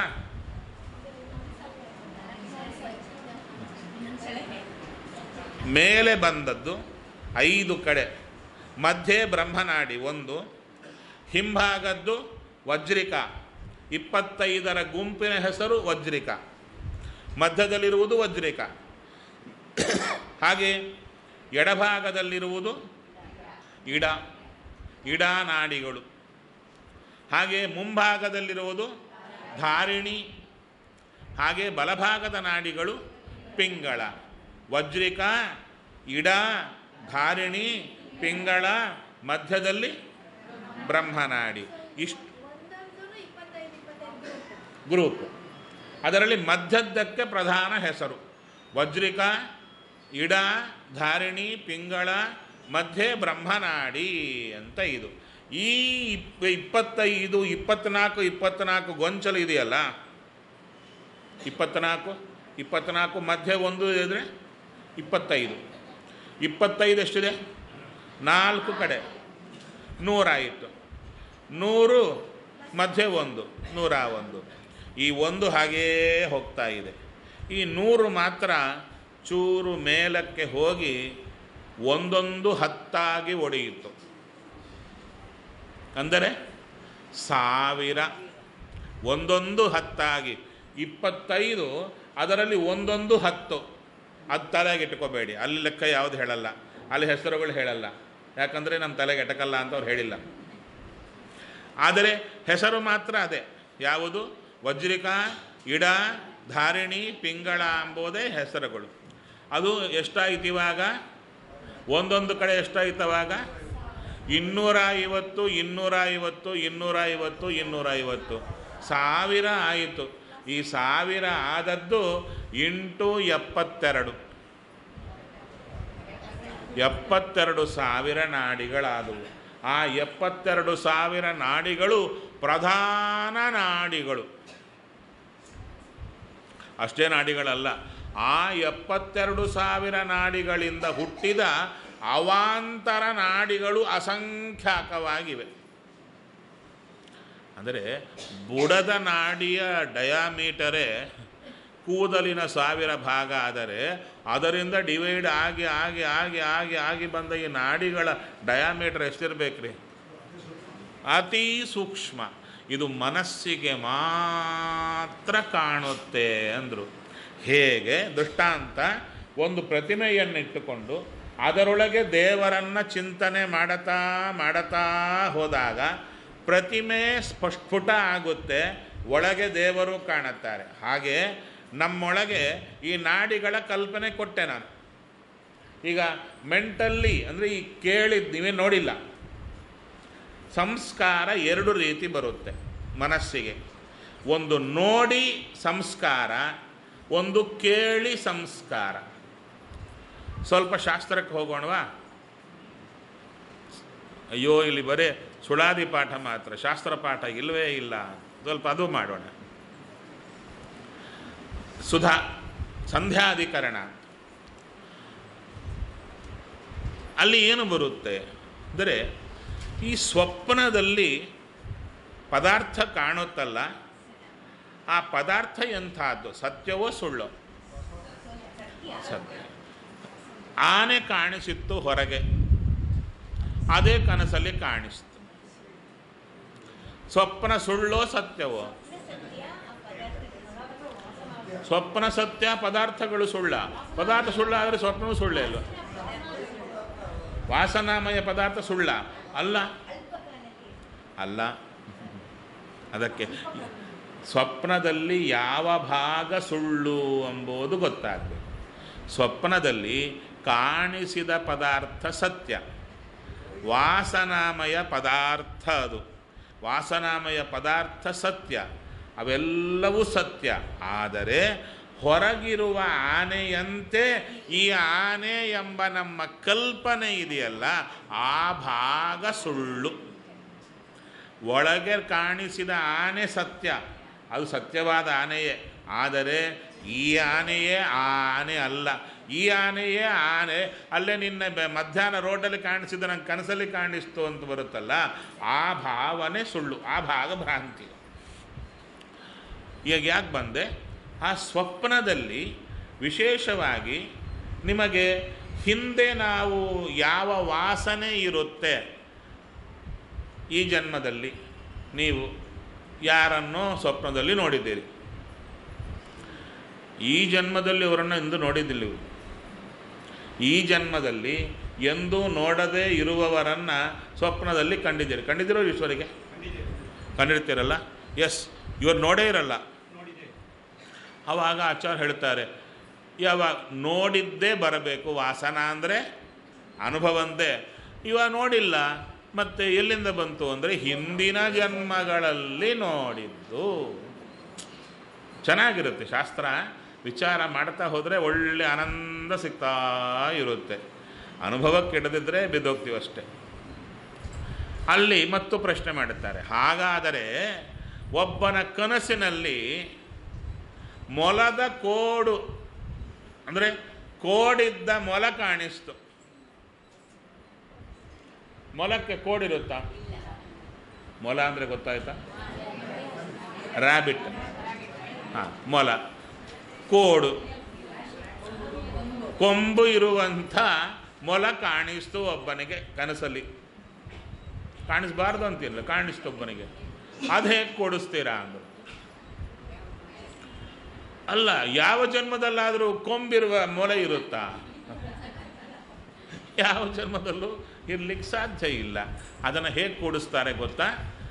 ಕೋಡಿನ ಕುರಿತು ಒಂದು ಕಡೆ ನೋಡಿದ್ದು, ಕೋಡನ್ನು ಒಂದು ಕಡೆ ನೋಡಿದ್ದು, ಮೊಲವನ್ನು ಒಂದು ಕಡೆ ನೋಡಿದ್ದು, ಆದರೆ ಎರಡರ ಜೋಡಣೆ ನೋಡಿಲ್ಲ, ಕೇಳಿದ್ದು. ಶಬ್ದದಿಂದ ಮೊಲದ ಕೋಡು ಅಂತ ಶಬ್ದ ಕೇಳಿದ್ದರಿಂದ ಈ ಸಂಸ್ಕಾರ ಅಲ್ಲಿ ಹೋಗಿ ದೇವರೇನು ಮಾಡುತ್ತಾರೆ, ಕೋಡನ್ನು ಕಟ್ ಮಾಡಿ ಮೊಲವನ್ನು ತೆಗೆದು ಅಟ್ಯಾಚ್ ಮಾಡುತ್ತಾನೆ. ಸ್ವಪ್ನದಲ್ಲಿ ತಯಾರು ಮಾಡಿ ಕೊಡ್ತಾನೆ. ನಮ್ಮ ಮುಂದೆ ಟೆಸ್ಟಿಂಗ್ ಇಡ್ತಾನೆ. ನೋಡು, ನೀ ಎಲ್ಲಿ ನೋಡಿದ್ದೀಯಾ ಇದನ್ನು ಹೇಳು. ಅದು ತಯಾರಾದದ್ದು ನಮ್ಮ ಮಾತಿನ ಸಂಸ್ಕಾರದಿಂದ. ಹೌದಾ? ಹಾಗೆ ಈ ವಾಸನಾಮಯ ಪದಾರ್ಥದಿಂದ, ವಾಸನಾದಿಂದ ಪದಾರ್ಥಗಳ ನಿರ್ಮಾಣ ಸ್ವಪ್ನದಲ್ಲಿ ಮಾತ್ರ ಅಲ್ಲ, ಇನ್ನೊಂದು ಕಡೆ ಕೂಡ ಆಗುತ್ತೆ. ಎಲ್ಲಿ? ಧ್ಯಾನದಲ್ಲೂ ಅಥವಾ ಹಗಲುಗನಸು. ಹಾಗೇ ಕಣ್ಮುಚ್ಕೊಂಡು ಕೂತಿರ್ತಾರೆ, ನಿದ್ದೆ ಬಂದಿರಲ್ಲ. ಈ ಮನೆ ಕಟ್ಟಿದರೆ ಹೇಗಿರಬೇಕು, ಮನೆ ಹೇಗಿರುತ್ತೆ, ಆ ಮನೆಯಲ್ಲಿ ನಾವು ಮಲ್ಕೊಂಡ್ರೆ ಹೇಗಿರುತ್ತೆ, ಆ ಕಲ್ಪನೆ. ಅಂದರೆ ಅಲ್ಲಿ ಮನೆ ಇರುತ್ತೆ, ತಲೆಗೆ ಮನೆ ಕಾಣಿಸ್ತಾ ಇರುತ್ತೆ, ವಾಸನಾಮಯವಾದ ಮನೆ ಕಾಣಿಸ್ತಾ ಇರುತ್ತೆ. ಅವಾಗ ಹೇಳುತ್ತಾರೆ, ಸ್ವಪ್ನದಲ್ಲೂ ವಾಸನಾಮಯವಾದ ಮನೆ ಇತ್ತು, ಎಚ್ಚರ ಇದ್ದ ಕಾಲಕ್ಕೇನೆ ಅದರ ಕಲ್ಪನೆ ಆಯಿತು. ಈ ಮನೆಗೂ ಆ ಮನೆಗೂ ಡಿಫರೆನ್ಸ್ ಇದೆಯಾ? ಏನೂ ಇಲ್ಲ, ಎರಡೂ ಸತ್ಯವಾದ್ದೇ ಮನೆಗಳು. ಆದರೆ ಅಲ್ಲಿ ಭಗವಂತ ಸ್ವಪ್ನದಲ್ಲಿ ತಾನೇ ನಿರ್ಮಾಣ ಮಾಡಿಬಿಡ್ತಾನೆ. ಹಗಲುಗನಸಿನಲ್ಲಿ, ಧ್ಯಾನದಲ್ಲಿ ನಮಗೆ ಆಸಕ್ತಿ ಕೊಟ್ಟು, ಇಚ್ಛೆಯನ್ನು ಕೊಟ್ಟು, ಅದಕ್ಕೆ ತಕ್ಕಂತೆ ಆಗುವಂತೆ ಮಾಡತಾನೆ. ಇದು ಅದರ ವ್ಯತ್ಯಾಸ. ಈಗ ಸದ್ಯಕ್ಕೆ ನೀವು ಏನು ಕಟ್ಟಬೇಕು? ನಾಡಿಗಳ ಚಿತ್ರಣ. ಕೇಳಿದ ವಾಸನೆಯಿಂದ, ನೋಡಿಲ್ಲ ನೀವು, ನಿಮಗೆ ಸದ್ಯಕ್ಕೆ ಯಾವ ವಾಸನೆ ಬಂದಿದೆ? ಕೇಳಿದ ವಾಸನ ಬಂದಿದೆ. ಕೇಳಿದ ವಾಸನೆಯಿಂದ ನಿಮ್ಮ ನಾಭಿಯ ಕೆಳಗಿಂದ ಶಿರಪರ್ಯಂತ ಮನಸ್ಸಿನಲ್ಲೇ ಏನು ಪೇಂಟಿಂಗ್ ಮಾಡಬೇಕು ನೀವು. ಅದು ಹೇಗೆ ಮಾಡ್ತೀರೋ ಮಾಡಿ. ಯಾವುದು? ನಾಡಿಗಳು. ಅಂದರೆ ಟ್ಯೂಬ್ ಇರುತ್ತಲ್ಲ, ಪ್ಲಾಸ್ಟಿಕ್ ಪೈಪ್, ವಾಟರ್ ಹೋಸ್ ಅಂತಹದ್ದೇ ಇಟ್ಕೊಳ್ಳಿ. ಅಂದರೆ ಆ ಥರ ನಾಡಿಗಳು ಚಿಕ್ಕದನ್ನು ಹಾಗೆ ಕಲ್ಪನೆ ಮಾಡಿಕೊಂಡು ಅಲ್ಲಿ ಭಗವಂತನ ರೂಪಗಳನ್ನು ಚಿಂತನೆ ಮಾಡುತ್ತಾ ಬರುವಾಗ ದೇವರಲ್ಲಿ ಪ್ರಾರ್ಥನೆ ಮಾಡಬೇಕಂತೇನು. ಅದು ತರಲಿಲ್ಲ ಪುಸ್ತಕ, ವ್ಯಾಸರಾಜರ ಪಂಕ್ತಿಯೇ ಇತ್ತದು. ಅಲ್ಲಿ ಆ ನಾಡಿ ಇರುತ್ತಲ್ಲ, ನಾಡಿಯ ಆಕಾರದಲ್ಲಿ ಭಗವಂತ ಇರ್ತಾನೋ ಇಲ್ವೋ? ಇದ್ದೇ ಇರ್ತಾನೆ. ಆ ನಾಡಿಯಲ್ಲಿ ದೇವತೆಗಳಿರ್ತಾರೆ. ಅದಕ್ಕೆ ಅಲ್ಲಿರುವ ದೇವರಿಗೆ, ದೇವತೆಗಳಿಗೆ ನಮಸ್ಕಾರ ಮಾಡಿ ಧ್ಯಾನದಲ್ಲಿ, ಅಂದರೆ ಇವಾಗೇನು ಅರ್ಥ ಆಯಿತು ನಿಮಗೆ? ನೀವು ಧ್ಯಾನ ಮಾಡಬೇಕು ಅಂತ ಅರ್ಥ ಆಯಿತು. ಹೌದು, ಸಬ್ಜೆಕ್ಟ್ ಬೆಳೀತಾ ಇದೆ, ನೀವು ಧ್ಯಾನಕ್ಕೆ ಕೊಡಬೇಕು. ಅಯ್ಯೋ ನಾವು ಬ್ಯುಸಿಯಾಗಿರ್ತೀವಿ, ಧ್ಯಾನ ಮಾಡಲಿಕ್ಕಾಗಲ್ಲ ಅಂತೀರಾ, ಕ್ಲಾಸಿಗೆ ಬಂದು ವೇಸ್ಟ್ ಅಲ್ವಾ? ಧ್ಯಾನ ಮಾಡಬೇಕು. ಎಷ್ಟುವರೆಗೆ ನಿಮ್ಮವರೆಗೆ ತರ್ತಾರೆ ಅಂದರೆ ಎಷ್ಟು ಹೊತ್ತು ಮಾಡಲಿಕ್ಕಾಗುತ್ತೆ ಧ್ಯಾನ?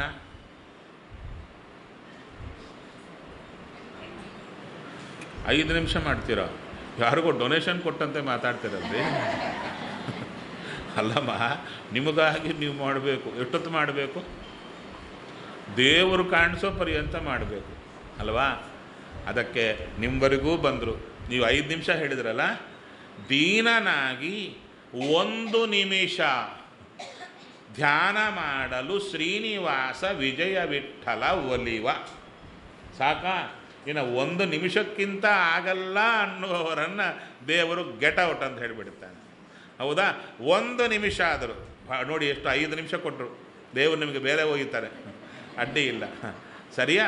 ವಿಶೇಷವಾಗಿ ಆ ನಾಡಿಗಳನ್ನು ಕಲ್ಪಿಸಿ, ಆ ನಾಡಿಗಳಲ್ಲಿ ಭಗವಂತನ ಚಿಂತನೆ ಮಾಡಿ, ಆ ಭಗವಂತನಿಗೆ ನಮಸ್ಕಾರ ಮಾಡಿ, ಸ್ವಾಮಿ ನಾನೀ ಮನಸ್ಸಿನಿಂದ ಕಲ್ಪಿತವಾದ ನಾಡಿಗಳಲ್ಲಿ ನಿನ್ನನ್ನು ಚಿಂತನೆ ಮಾಡುತ್ತಾ ಇದ್ದೀನಿ, ದಯವಿಟ್ಟು ಆ ನಾಡಿಗಳು ದರ್ಶನ ಆಗುವಂತೆ ಮಾಡಯ್ಯ ಅಂತ ಶುರು ಮಾಡಿದರೆ ಒಮ್ಮೆ ಕಣ್ಣು ಮುಚ್ಚಿ, ಎಲ್ಲರೂ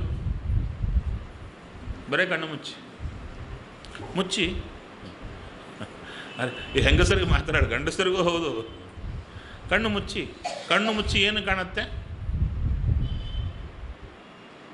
ಬರೀ ಕಪ್ಪಾಗಿ ಕಾಣುತ್ತಾ ಇರುತ್ತೆ ಅಷ್ಟೇ ಅಲ್ಲ. ಕಪ್ಪು ಜೊತೆಗೆ ಮಧ್ಯೆ ಯಾವುದೋ ಹುಳ ಓಡಾಡಿದಂತೆ, ಹೌದಾ? ಆಚೆ ಈಚೆ ಓಡಾಡಿದಂತೆ ಇಷ್ಟೇ ಕಾಣುತ್ತೆ. ಆದರೆ ಮನಸ್ಸಿನಲ್ಲಿ ಕಲ್ಪನೆ ಮಾಡಿಕೊಂಡು ಅಲ್ಲಿ ಧ್ಯಾನ ಮಾಡುತ್ತಾ ಬಂದಾಗ ಈ ಕಪ್ಪು ಕಣ್ಣು ಮುಂದೆ ಕಪ್ಪು ಹೋಗಿ ಬಣ್ಣ ಕಾಣಿಸಲಿಕ್ಕೆ ಶುರು ಆಗುತ್ತೆ. ಒಳಗೆ ಕಣ್ಣಿಗೆ ಈ ನಾಡಿಗಳ ದರ್ಶನ ಆಗೋದು ಶುರು ಆಗುತ್ತೆ. ಇವತ್ತಾಗಲ್ಲ, ಸ್ವಲ್ಪ ಕಾಲ ಹಿಡಿಯುತ್ತೆ, ಹೌದಾ? ಆ ರೀತಿಯಲ್ಲಿ ನಂತರ ನಾವು ಮನಸ್ಸಿನಲ್ಲಿ ಅಂದುಕೊಂಡ ಪ್ರತಿಮೆಗಳ ದರ್ಶನ ಆಗಲಿಕ್ಕೆ ಶುರು ಮಾಡುತ್ತೆ. ನಂತರ ಒಳಗಿನ ಪ್ರಪಂಚ ನಮಗೆ ದರ್ಶನ ಕೊಡಲಿಕ್ಕೆ ಶುರು ಆಗುತ್ತೆ. ಇಷ್ಟು ಒಳಗಿದೆ, ಆಯಿತಾ? ಸದ್ಯಕ್ಕೆ ಎಷ್ಟುವರೆಗೆ ಬಂದವು? ನಾಡಿಗಳ ಪರಿಚಯಕ್ಕೆ ಬಂದವು. ಆ ನಾಡಿಗಳಲ್ಲಿ ಯಾವುದು ನಾಡಿ? ವಜ್ರಿಕ, ಇಡ, ಧಾರಿಣಿ, ಪಿಂಗಳ, ಈ 4 ಮಧ್ಯೆ ಬ್ರಹ್ಮನಾಡಿ, ಹೌದಲ್ವಾ?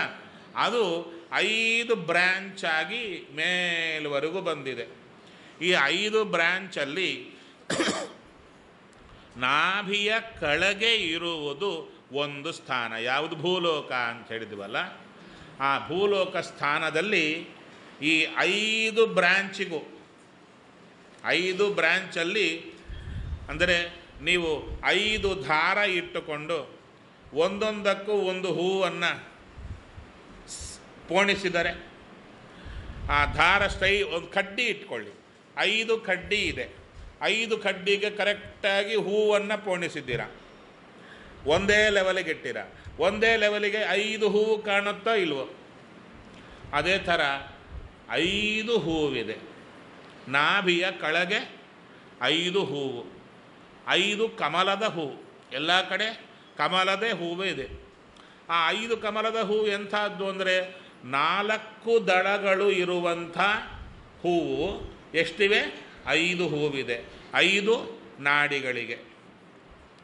ಅದರಿಂದ ಇಲ್ಲಿ ಎಲ್ಲ ಕಡೆ ಕೂಡ ಒಂದೊಂದು ಕಮಲದ್ದೇ ಹೇಳ್ತಾರೆ, ಮಿಕ್ಕದ್ದು ನಾವು ಸರಿಯಾಗಿ ನೋಡಿಕೊಂಡು ಹೋಗಬೇಕು. ಹಾಗಾದರೆ ನಾಭಿಯ ಕೆಳಗೆ ಎಷ್ಟು ದಳದ ಕಮಲ? 4 ದಳದ ಕಮಲ, 5 ಕಮಲ ಇದೆ. ನಂತರ ನಾಭಿಯಲ್ಲಿ ಎಷ್ಟು ದಳದ ಕಮಲ ಅಂದರೆ 6 ದಳದ ಕಮಲ. 6 ದಳದ ಕಮಲ, ಮಧ್ಯೆ ಒಂದು, ಸುತ್ತು 4, 5 ಕಮಲಗಳಿವೆ, ಹೌದಾ? ಹೃದಯಕ್ಕೆ ಬಂದಾಗ 8 ದಳದ ಕಮಲ, 8 ದಳದ ಕಮಲ. ನಂತರ ಅಲ್ಲೂ ಕೂಡ ಸುತ್ತು 4, ಮಧ್ಯೆ 1, ಎಷ್ಟು ಕಮಲಗಳಾಯಿತು? ನಾಭಿ ಕೆಳಗೆ 5, ನಾಭಿಯಲ್ಲಿ 5, ಹೃದಯದಲ್ಲಿ 5, ಎಷ್ಟಾಯಿತು? 15 ಆಯಿತು. 3 ಕಡೆ 5 ಪ್ರಕಾರ ಎಷ್ಟಮ್ಮ? 10, 15, 15, ಹೌದಲ್ವಾ? ಸರಿ. ನಂತರ ಉರಸ್ಸಿನಲ್ಲಿ 12 ದಳ ಕಮಲ, 12 ದಳ ಕಮಲ 5, 12 ದಳ ಕಮಲ 5. ವದನದಲ್ಲಿ ಕಿರುನಾಲಿಗೆಯಲ್ಲಿ 16 ದಳದ ಕಮಲ, 16 ದಳದ ಕಮಲ ಇದೆ. ಭ್ರೂ ಮಧ್ಯದಲ್ಲಿ ಅಂದರೆ ಪಾಲಭಾಗದಲ್ಲಿ 2 ದಳದ ಕಮಲ ಇದೆ. ತಲೆಯ ಮೇಲೆ 1000 ದಳದ ಕಮಲ ಒಂದೇ ಇದೆ. ಅದರ ಮೇಲೆ ತಲೆಯ ಮೇಲೆ 12 ಬೆರಳು, ಇದೊಂದು ಬೆರಳು, 4 ಬೆರಳು, ಇದರ ಮೇಲೆ ಇದು 8 ಬೆರಳು, ಇದರ ಮೇಲೆ 12 ಬೆರಳು, 12 ಬೆರಳು ಉಳಿದು ಉತ್ತಮಾಂಗದಿ. ಉತ್ತಮಾಂಗ ಅಂದರೆ ಶಿರಸ್ಸು. ಶಿರಸ್ಸಿಗೆ 12 ಬೆರಳಿನ ಮೇಲೆ ಅಲ್ಲೊಂದು ಕಮಲವಿದೆ. ಅದು ಎಷ್ಟು ಕಮಲ ಅಂದರೆ ಒಂದೇ ಕಮಲ, 12 ದಳ ಕಮಲ, 12 ದಳದ ಕಮಲ. ತಲೆಯ ಮೇಲೆ 12 ದಳ ಕಮಲ, ತಲೆಗಿಂತ ಮೇಲ್ಭಾಗ. ತಲೆಯಲ್ಲಿ 1000 ದಳ ಕಮಲ, ಹುಬ್ಬಿನಲ್ಲಿ 2 ದಳ ಕಮಲ, ಕಿರುನಾಲಿಗೆಯಲ್ಲಿ 16 ದಳ ಕಮಲ, ಉರಸ್ಸಿನಲ್ಲಿ, ಎದೆಯಲ್ಲಿ,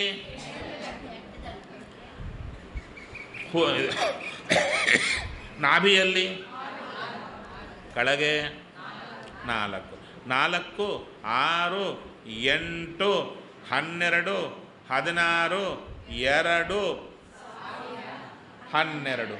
ಹೌದಾ? ಇಷ್ಟು ದಳಗಳ ಕ್ರಮ. ಮತ್ತು ಕೆಳಗೆ ಹೋಗ್ಬೇಕಲ್ಲ, ಯಾವ ಲೋಕಗಳು? ಅದಕ್ಕಂದರೂ ಇಲ್ಲ, ಭೂಲೋಕದಲ್ಲಿದ್ದವರಿಗೆ ಮೇಲೆ ಗಮನ ಸಾಧನೆ ಅಷ್ಟೇ, ಕೆಳಕ್ಕಿಲ್ಲ. ಆದ್ದರಿಂದ ನಾಭಿಯಿಂದ ಕೆಳಗಿಂದ ಶಿರಸ್ಸು ಪರ್ಯಂತ ಧ್ಯಾನ, ಕೆಳಗಿನ ಲೋಕಗಳ ಸ್ಮರಣೆ ಮಾತ್ರ ಕೊಟ್ಟರು. ಆಯಾ ಲೋಕದಲ್ಲಿದ್ದವರಿಗೆ ಅಲ್ಲಿಂದ ಮೇಲಕ್ಕೆ ಚಿಂತನೆ. ನಮಗೆ ಹಾಗಲ್ಲ, ನಮಗೆ ನಾಭಿಯ ಕೆಳಗಿಂದ ಶಿರಸ್ಸಿನ ಪರ್ಯಂತ ಚಿಂತನೆ ನಮಗೆ ಕೊಟ್ಟರು. ಇಷ್ಟ ಆಯಿತಾ? ಒಟ್ಟಾರೆ ನಮ್ಮಲ್ಲಿ ಇರುವ ಕಮಲಗಳ ಸಂಖ್ಯೆ ಎಷ್ಟು ಅಂದರು? 32. 32ರಲ್ಲಿ ನಾಭಿಯ ಕೆಳಗೆ 5, ನಾಭಿಯಲ್ಲಿ 5, ಹೃದಯದಲ್ಲಿ 5, ಎಷ್ಟಾಯಿತು? 15. ಉರಸ್ಸಿನಲ್ಲಿ 5, ಆದ ಮೇಲೆ ಕಿರುನಾಲಿಗೆಯಲ್ಲಿ 5, ಎಷ್ಟಾಯಿತು? 25. ಹುಬ್ಬಿನಲ್ಲಿ 5, 2 ದಳದ ಕಮಲ 5, 2 ದಳದ ಕಮಲ 5 ಒಟ್ಟಾರೆ ಎಷ್ಟಾಯಿತು? 30. ಇನ್ನು ತಲೆ ಮೇಲೊಂದು, ನಂತರ 1, ಒಟ್ಟಾರೆ ಎಷ್ಟು ಕಮಲಗಳು? 32 ಕಮಲಗಳ ಸಂಖ್ಯಾ. ಇಷ್ಟು ಕ್ರಮ ಕೊಟ್ಟಿದ್ದಾರೆ. ಮುಂದೆ ಇವೆಲ್ಲವನ್ನ ಹೇಳುತ್ತಾ ಬರ್ತಾರೆ. ಚೆನ್ನಾಗಿ ಕೇಳಿ. ಮೇಲುಭಾಗದಲ್ಲಿ ಶಿರಸ್ಸಿನಲ್ಲಿಗೆ, ಶಿರಸ್ಸಿನಿಂದ ಅಂತರ್ಥ, ಶಿರಸ್ಸಿನಿಂದ ಮೇಲುಭಾಗ. ಎಷ್ಟು ಮೇಲು? 12 ಅಂಗುಲಿ ಮೇಲೆ, 12 ಅಂಗುಲಿ, 12 ಅಂಗುಲಿ. ಅಂಗುಲಿ ಅಂದರೆ ಬೆರಳು, ಇಂಚಲ್ಲ. ಇಂಚ್ ಬೇರೆ, ಅಂಗುಲಿ ಬೇರೆ, ಬೆರಳು ಅಂದರೆ 12 ಬೆರಳು. 12 ದಳಯುಕ್ತ, 12 12. ಕೀಲಾಲಜ ಉಂಟು. ಕೀಲಾಲಜ ಅಂದರೆ ಹೌದು ಪದ್ಮ. ಕೀಲಾಲಜ ಅಂತ ಯಾಕೆ ಹೆಸರು ಬಂತು? ಕೀಲಾಲ ಅಂದರೆ ನೀರು, ಕೀಲಾಲ ಅಂದರೆ ನೀರು. ಕೀಲಾಲದಿಂದ ಜ ಹುಟ್ಟೋದು ಕಮಲ, ಕೀಲಾಲಜ. ಅದನ್ನೇ ಹೇಳ್ತಾ ಬರ್ತಾ ಇದ್ದಾರೆ. 12 ಅಂಗುಲಿ ಮೇಲೆ 12 ದಳಯುಕ್ತ ಕೀಲಾಲಜ ಉಂಟು. ಹೇಗಿದೆ? ಅದರ ಬಣ್ಣ ಏನು? ಬಣ್ಣ ಕೇಳಿದ್ರಲ್ವ? ಚಂದ್ರ ಪ್ರಕಾಶದಂತೆ ಬಿಳಿ ಬಣ್ಣದ ಕಮಲ. ಅಲ್ಲಿ ವಾಸುದೇವನ ಬಣ್ಣ ಯಾವುದು? ಬಿಳಿ ಇರ್ತಾನೆ ನೋಡಿ. ಮೂಲ ರೂಪನಾದ ವಾಸುದೇವ ಆಲಯವೆನಿಪದು. ವಾಸುದೇವನ ಆಲಯವೆನಿಪದು. ಆ ತಲೆಯ ಮೇಲೆ ಆ 12 ದಳ ಕಮಲದಲ್ಲಿ ವಾಸುದೇವ ನಾಮಕ ಭಗವಂತ ನಿಂತಿದ್ದಾನೆ, ಬಿಳಿ ಬಣ್ಣದ ಸ್ವಾಮಿ. ನೀವು ಗುರು ಮಂತ್ರ ಮಾಡುತ್ತೀರಾ? ಗುರುಮಂತ್ರ ಮಾಡದೇ ಇರುವವರು ಕೈ ಎತ್ತಿ. ಮಾಡುವವರಲ್ಲ. ನಾನು ಹೇಳಿದ ಅರ್ಥ ಆಯಿತು? ಗುರುಮಂತ್ರ ಮಾಡುವವರಲ್ಲ, ಮಾಡದೇ ಇರುವವರು ಕೈ ಎತ್ತಿ ಎಂದೆ.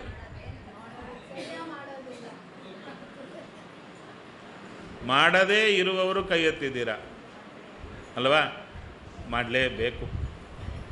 ಯಾಕೆ? ಏನು ಗುರುಮಂತ್ರ ಅಂದರೆ? ಒಂದಿಷ್ಟು ಹೊಟ್ಟೆ ಇಲ್ಲಿ ಪಟ ಪಟ ಮುಟ್ಕೊಂಡ್ಬಿಟ್ಟು ಏನೋ ಒಂದು ಹೇಳಿ ಹೋದರೆ ಅದು ಗುರುಮಂತ್ರ ಅಲ್ಲ. ಅರ್ಥ ಅನುಸಂಧಾನಪೂರ್ವಕವಾಗಿ ಮಾಡಬೇಕಾದ್ದು ಗುರುಮಂತ್ರ. ಬೆಳಿಗ್ಗೆದ್ದು ಕೊಳ್ಳೆ ಏನು ಮಾಡ್ತೀರಾ? ಪರಕೆ ಹೊತ್ಕೊಂಬರ್ತೀರ, ಹೌದಾ? ಮನೆ ಒಳಗೆ ಬಂದು ಸರ ಸರ ಸರ ಬಳಿತೀರ. ಬಳಿಲಿಕ್ಕೆ ಮುಂಚೆ ಏನು ಹೇಳ್ತೀರಾ? ಮನೆ ಒಳಗಿದ್ದವ್ರನ್ನ ಸ್ವಲ್ಪ ಹೊರಗೆ ಬನ್ನಿರಿ ಅಂತೀರ. ಅವ್ರಿಗೆ ಅರ್ಥ ಆಗಲ್ಲ ಯಾಕೆ ಹೊರಗೆ ಹೋಗಬೇಕು ಅಂತ. ನೀವು ಹೇಳ್ತೀರ ಬಳಿಬೇಕು. ಅದಕ್ಕೆ ಒಳಗಿದ್ದವರನ್ನು ಹೊರಗೆ ಕೂಡಿಸಿ ಒಳಗೆ ಬಳದು ಕಸ ತೆಗೆದು ನೀರು ಹಾಕಿ ಶುದ್ಧ ಮಾಡಿ ನಂತರ ಒಳಗೆ ಬನ್ನಿ ಅಂತ ಕರೀತೀರ. ಹಾಗೆ ನಮ್ಮ ಹೃದಯದಲ್ಲಿರುವ ದೇವರನ್ನು ನಾಡಿ ಮೂಲಕ ತಲೆಯ ಮೇಲೆ ಕರಕೊಂಡು ಹೊರಗೆ ಬಂದು ಕೂಡಿಸಿ ನಂತರ ನಮ್ಮೊಳಗೆ ಕಸ ಕೂತಿದೆ. ಯಾವ ಕಸ ಅಂದರೆ ಪಾಪವೆಂಬ ಕಸ. ಅದನ್ನು ಹೊತ್ತುಕೊಂಡು ನಿಂತವನು ಯಾರು ಅಂದರೆ ಪಾಪ ಪುರುಷ, ಮಾಡಿಸಿದವನು. ಅವನ ಸಹಿತ ಸುಟ್ಟಾಕೋದು.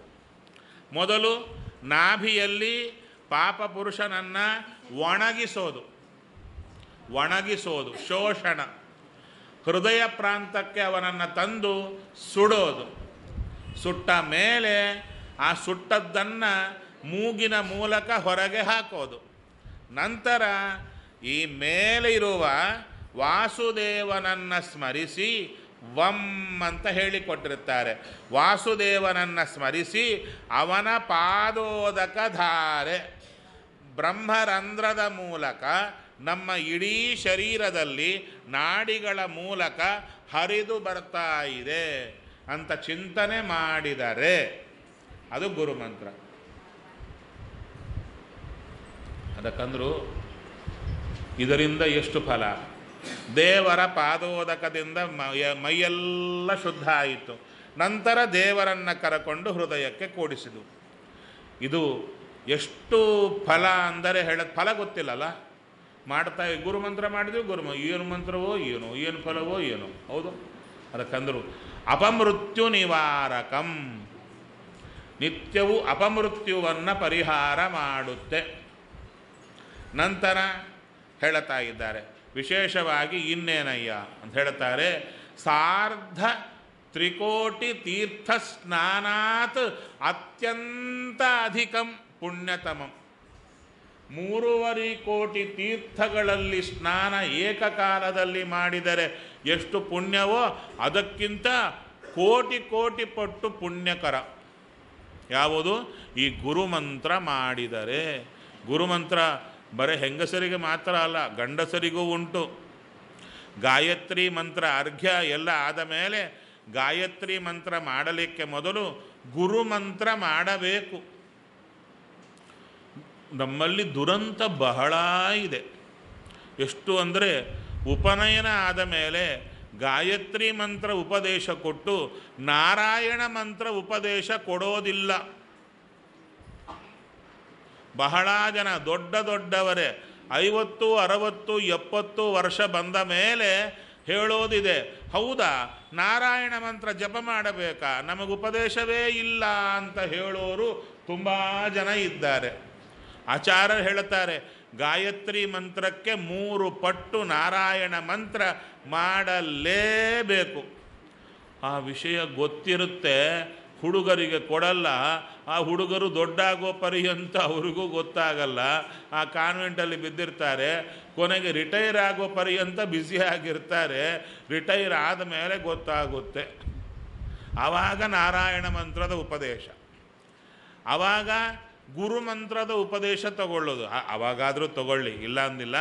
ಆದರೆ ತಿಳಿಯಬೇಕಾಗಿದ್ದಿಷ್ಟು, ಗುರುಮಂತ್ರ ಉಪದೇಶ ತಗೋಬೇಕು, ಗುರುಗಳ ಮೂಲಕ ತಗೋಬೇಕು.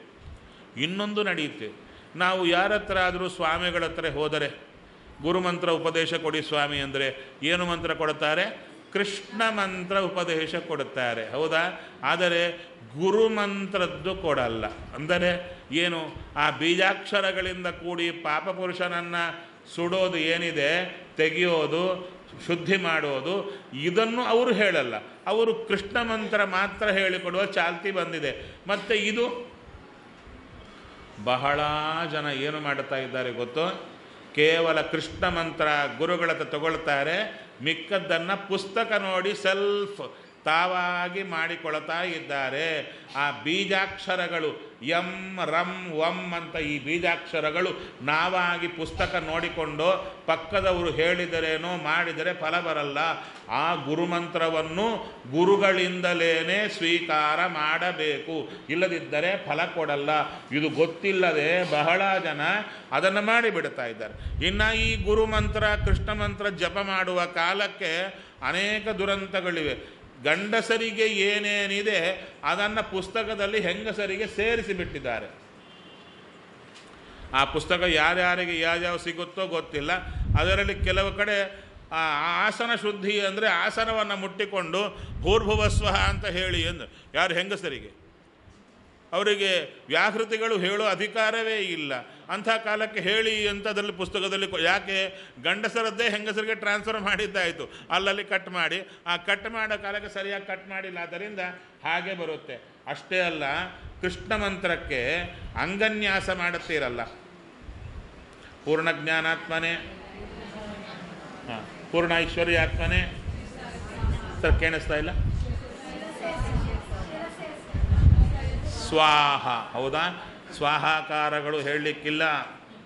ಆದಮೇಲೆ ಪೂರ್ಣ ಪ್ರಭಾತ್ಮನೇ, ಈ ವಶಟು ವೌಷಟು ಹೂಂಫಟು ಇವೆಲ್ಲ ನಿಮಗಿಲ್ಲ, ಇವೆಲ್ಲ ಬೀಜಾಕ್ಷರಗಳು ನಿಮಗಿಲ್ಲ. ಎಲ್ಲ ಕಡೆ ಹೂಂಫಟು ವೌಷಟು ಅಸ್ತ್ರಾಯ ಫಟು ಇಲ್ಲೆಲ್ಲ ಪ್ರದೇಶದಲ್ಲಿ ಹಳೇ ಕಾಲದ ಸಂಪ್ರದಾಯ ನಮಃ ಅಂತ ಮಾತ್ರ. ಎಲ್ಲ ಕಡೆ ಹೃದಯಾಯ ನಮಃ, ಹೌದಾ? ಎಲ್ಲ ಕಡೆ ನಮಃ, ಅಸ್ತ್ರಾಯ ನಮಃ ಅಷ್ಟೇ, ಫಟ್ ಇಲ್ಲ. ಫಟ್ಟು ಹೂಂ ಫಟ್ಟು ಇವ್ಯಾವುದೂ ಇಲ್ಲ. ಆದ್ದರಿಂದ ಅವೆಲ್ಲ ಸರಿ ಮಾಡಿಕೊಂಡು ಹೋಗಬೇಕು. ಯಾಕಿದು ಬಂತು ಅಂದರೆ ಒಬ್ಬ ಗುರುಗಳ ಮೂಲಕ ಗುರುಮಂತ್ರ ಕಲ್ತಿಲ್ಲ, ಪುಸ್ತಕ ನೋಡಿ ಮಾಡಿದ್ದು. ಗುರುಮಂತ್ರ ಅಂದರೆ ಕೃಷ್ಣ ಮಂತ್ರ ಮಾತ್ರ ಗುರುಗಳಿಂದ ಕಲ್ತದ್ದು. ಅದರಲ್ಲೂ ಕೂಡ ಅಂಗನ್ಯಾಸ ಕರನ್ಯಾಸ ಅಲ್ಲಿ ಕರೆಯಲ್ಲ. ಅವರು ಒಂದು 4-10 ಸಲ ಹೇಳಿ ಕಳಿಸ್ತಾರೆ, ಮಿಕ್ಕದ್ದು ನೋಡಿಕೊಳ್ಳಿ ಅಂತಾರೆ. ಪಾಪ ಅವ್ರಿಗೂ ಸಮಯ ಇರಲ್ಲ. ನೀವು ನೋಡಿಕೊಳ್ಳುವಾಗ ಬೇರೆಯೇ ಕೂತಿರುತ್ತೆ. ಸರಿಯಾಗಿ ಕಲಿಯಬೇಕು ಗುರುಮಂತ್ರ. ಸರಿಯಾ? ಏನು ಹೇಳ್ತಾ ಇದ್ದಾರೆ? ಮೂಲ ರೂಪನಾದ ವಾಸುದೇವ ಆಲಯವೆನಿಪದು ಮುಕ್ತರಿಂದ ವಾಲಗಗೊಳುತಿಪ್ಪ ಸರ್ವಸಾಕ್ಷಿಯಾಗಿ. ನಮ್ಮ ಶಿರಸ್ಸಿನ ಮೇಲೆ 12 ದಳ ಬಿಳಿ ಕಮಲ, ಅಲ್ಲಿ ವಾಸುದೇವ, ಆತನ ಸುತ್ತು ಮುಕ್ತರು ಸ್ತೋತ್ರ ಮಾಡುತ್ತಾ ಇದ್ದಾರೆ, ಸೇವಾ ಮಾಡುತ್ತಾ ಇದ್ದಾರೆ. ಹೇಗಿದ್ದಾನೆ? ಎಲ್ಲದಕ್ಕೂ ಸಾಕ್ಷಿಯಾಗಿದ್ದಾನೆ. ತಲೆ ಮೇಲೆ ಕೂತಿದ್ದಾನೆ. ನಾವು ಮಾಡೋದೆಲ್ಲ ಅಬ್ಸರ್ವ್ ಮಾಡ್ತಾನೇ ಇದ್ದಾನೆ. ಎಲ್ಲಿ? ನಾವು ಒಬ್ಬರೇ ಕೂತು ಮಾಡಿದ್ದು, ಎಲ್ಲರ ಜೊತೆಗೆ ಸೇರಿ ಮಾಡಿದ್ದು, ಮನಸ್ಸಿನ ಒಳಗೆ ಮಂಡಿಗೆ ಮಾಡಿದ್ದು ಎಲ್ಲ ಮೇಲೆ ನಿಂತ್ಕೊಂಡು ನೋಡ್ತಾ ಇದ್ದಾನೆ. ಏನೇನು ಮಾಡಬೇಕು ಅಂದುಕೊಂಡಿದ್ದು ಎಲ್ಲ ನೋಡ್ತಾ ಇದ್ದಾನೆ.